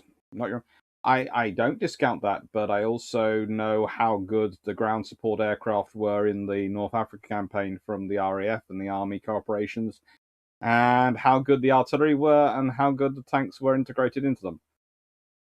So yeah, and you have to remember the British were probably turning up with Matildas at this point, so they're pretty decent tanks at this point. If they were depending on deploying out there, so they'd have some pretty thick armored tanks to do some fighting. Next one, if tribals carried missiles in the Falklands War, what kind? If the tribals were around the Falklands War with missiles, they probably have exocets fitted in them.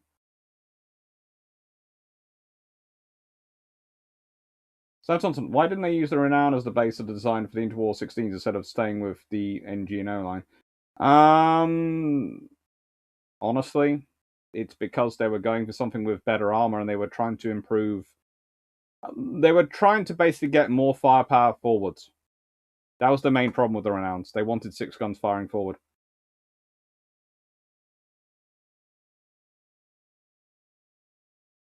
That's a great. I suspect the Falklands HMS Conqueror might be mentioned in the Thursday chat. Might be, but I am talking about the interwar period, so it's going to be a long way from that.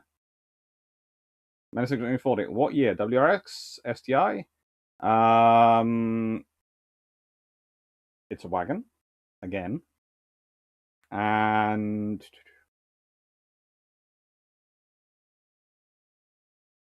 doing the mental maths in my head, I think it's a 2003. I've forgotten the year. She's the generation newer than my old one. That's what I do know.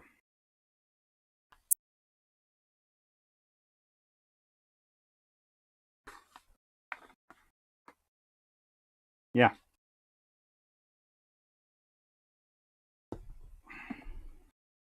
She's a 2009.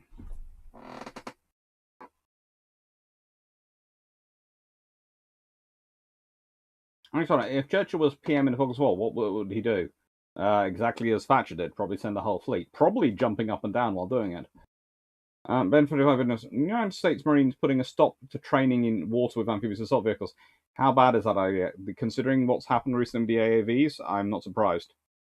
Those vehicles have been around a long time and should have been replaced years ago. Remember, we are on the 3rd generation of vehicle which is supposed to replace the AAV and hasn't replaced the AAV. These are not vehicles which should be in service. Seneca, let's be honest, you'll lose that bet. I do not expect to win that bet. I'm only at 7,100 something subscribers, so no.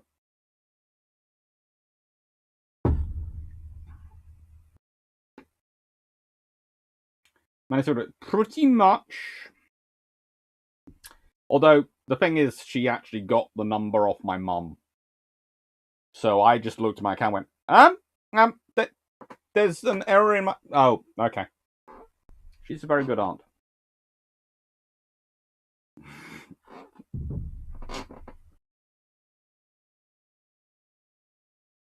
Frank, would you want Mighty Jingles to voice a book? Drax first choice, and Drax offered. And I haven't... This is the thing, every time I'm supposed to talk to Jingles, it's never happened. I keep missing him. I'd like to chat with Jingles, he's fun. I watch his videos.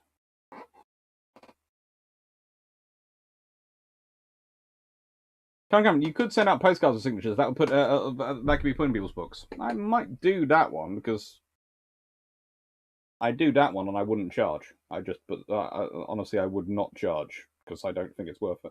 I mean, and my signatures are really worth anything. But I would be happy to send that out. I just have to get some postcards done, which I might do.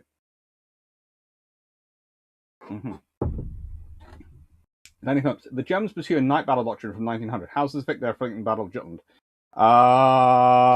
It could cause a very interesting end at the Battle of Jutland. As said, the Battle of Jutland, the night attack was the interesting thing. It could have caused real problems from both sides. It could have fitted them, but again, the thing is the technology available. By World War II, you have technology available that can really make night actions really work. In World War One, you don't really have technology, and also if you start off in 1900, it's probably going to be some form of illumination, which is going to reveal you. MC Legend 13H. If the 1940s were no war, the RN wanted to replace their battlecruisers, what would be next battlecruiser look like? Perhaps a redesigned and more modern G3? Probably. Hello. Pardon me. Hello, lost that up. If the US had its way, if the US had its way, the RN would be at least 1/3 the size of the US and the smallest. They would love 2 more Queen Elizabeths. Yeah. But again, if the RN had 4 Queen Elizabeths, the odds are they'd be Catabar. If the RN had 4 Queen Elizabeths, because you could afford to maintain it as a fleet, that would be a self-supporting force of Catabar aircraft, so you could afford to run it with F-35Cs or Super Hornets, as they probably possibly would have got. So this is the thing. If you have a bigger Royal Navy, you can afford to run on the actually cheaper aircraft. But it's because of the need to possibly have LHDs as the balancing flight decks, that's why the F-35B makes more sense.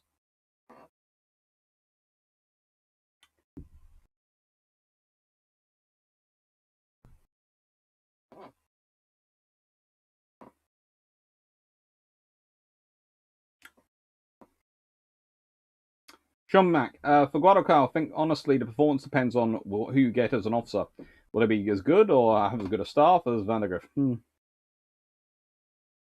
Americans, if you could add statues to Trafalgar Square, go alongside Nelson, not on its height, but obviously, what admirals or even important British figures would you put alongside him?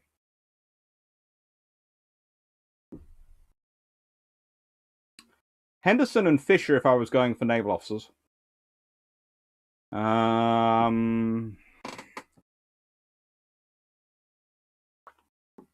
Politicians is a difficult one. I'd probably not go with any of them because that's just going to cause a battle in the thing. And the generals have their own places outside Whitehall, so I'd go with the naval officers.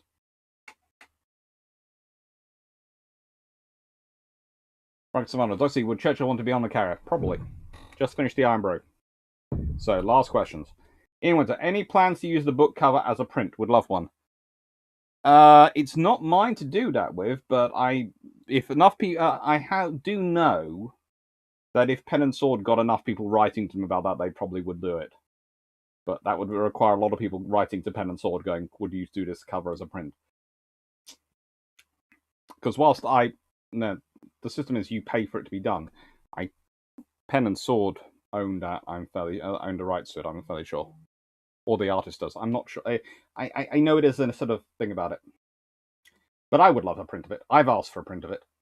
I haven't managed to get one yet, but I've asked for a print of it. It's a very cool picture.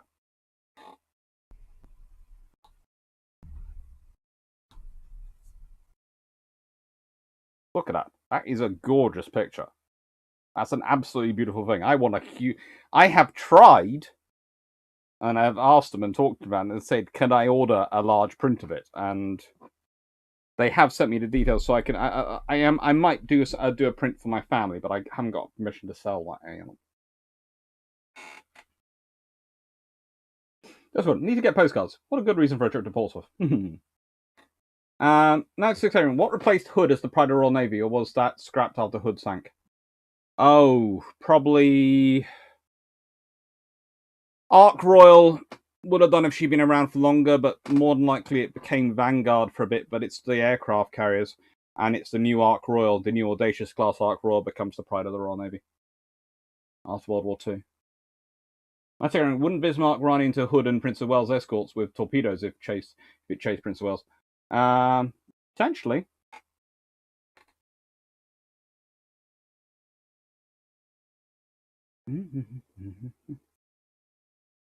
So, Dr. C, if the British could have kept building aircraft after the US bombed them off in the 50s, what do you feel the program will be like today? It will be an interesting program. Because the Buccaneer does pretty well, so you probably see a slightly different take, because the British have a slightly different style in their board of operations than the Americans, and that could lead to some very interesting designs. And see Legend 38, how would you design a futuristic battleship? Lots of railguns, lots of lasers, and lots of missiles. And take care, everyone. Thank you. I'll make that smaller. And then. Alright. Thank you, everyone. And take care. Naval 640, why railguns? Range and rate of fire. Oh, thank you, Bergeron. Enjoyed listening while shampooing carpets. Don't be upset with your local foxes. I won't. I'm hoping water, the rain that's currently supposed to come down, fills up that water butt.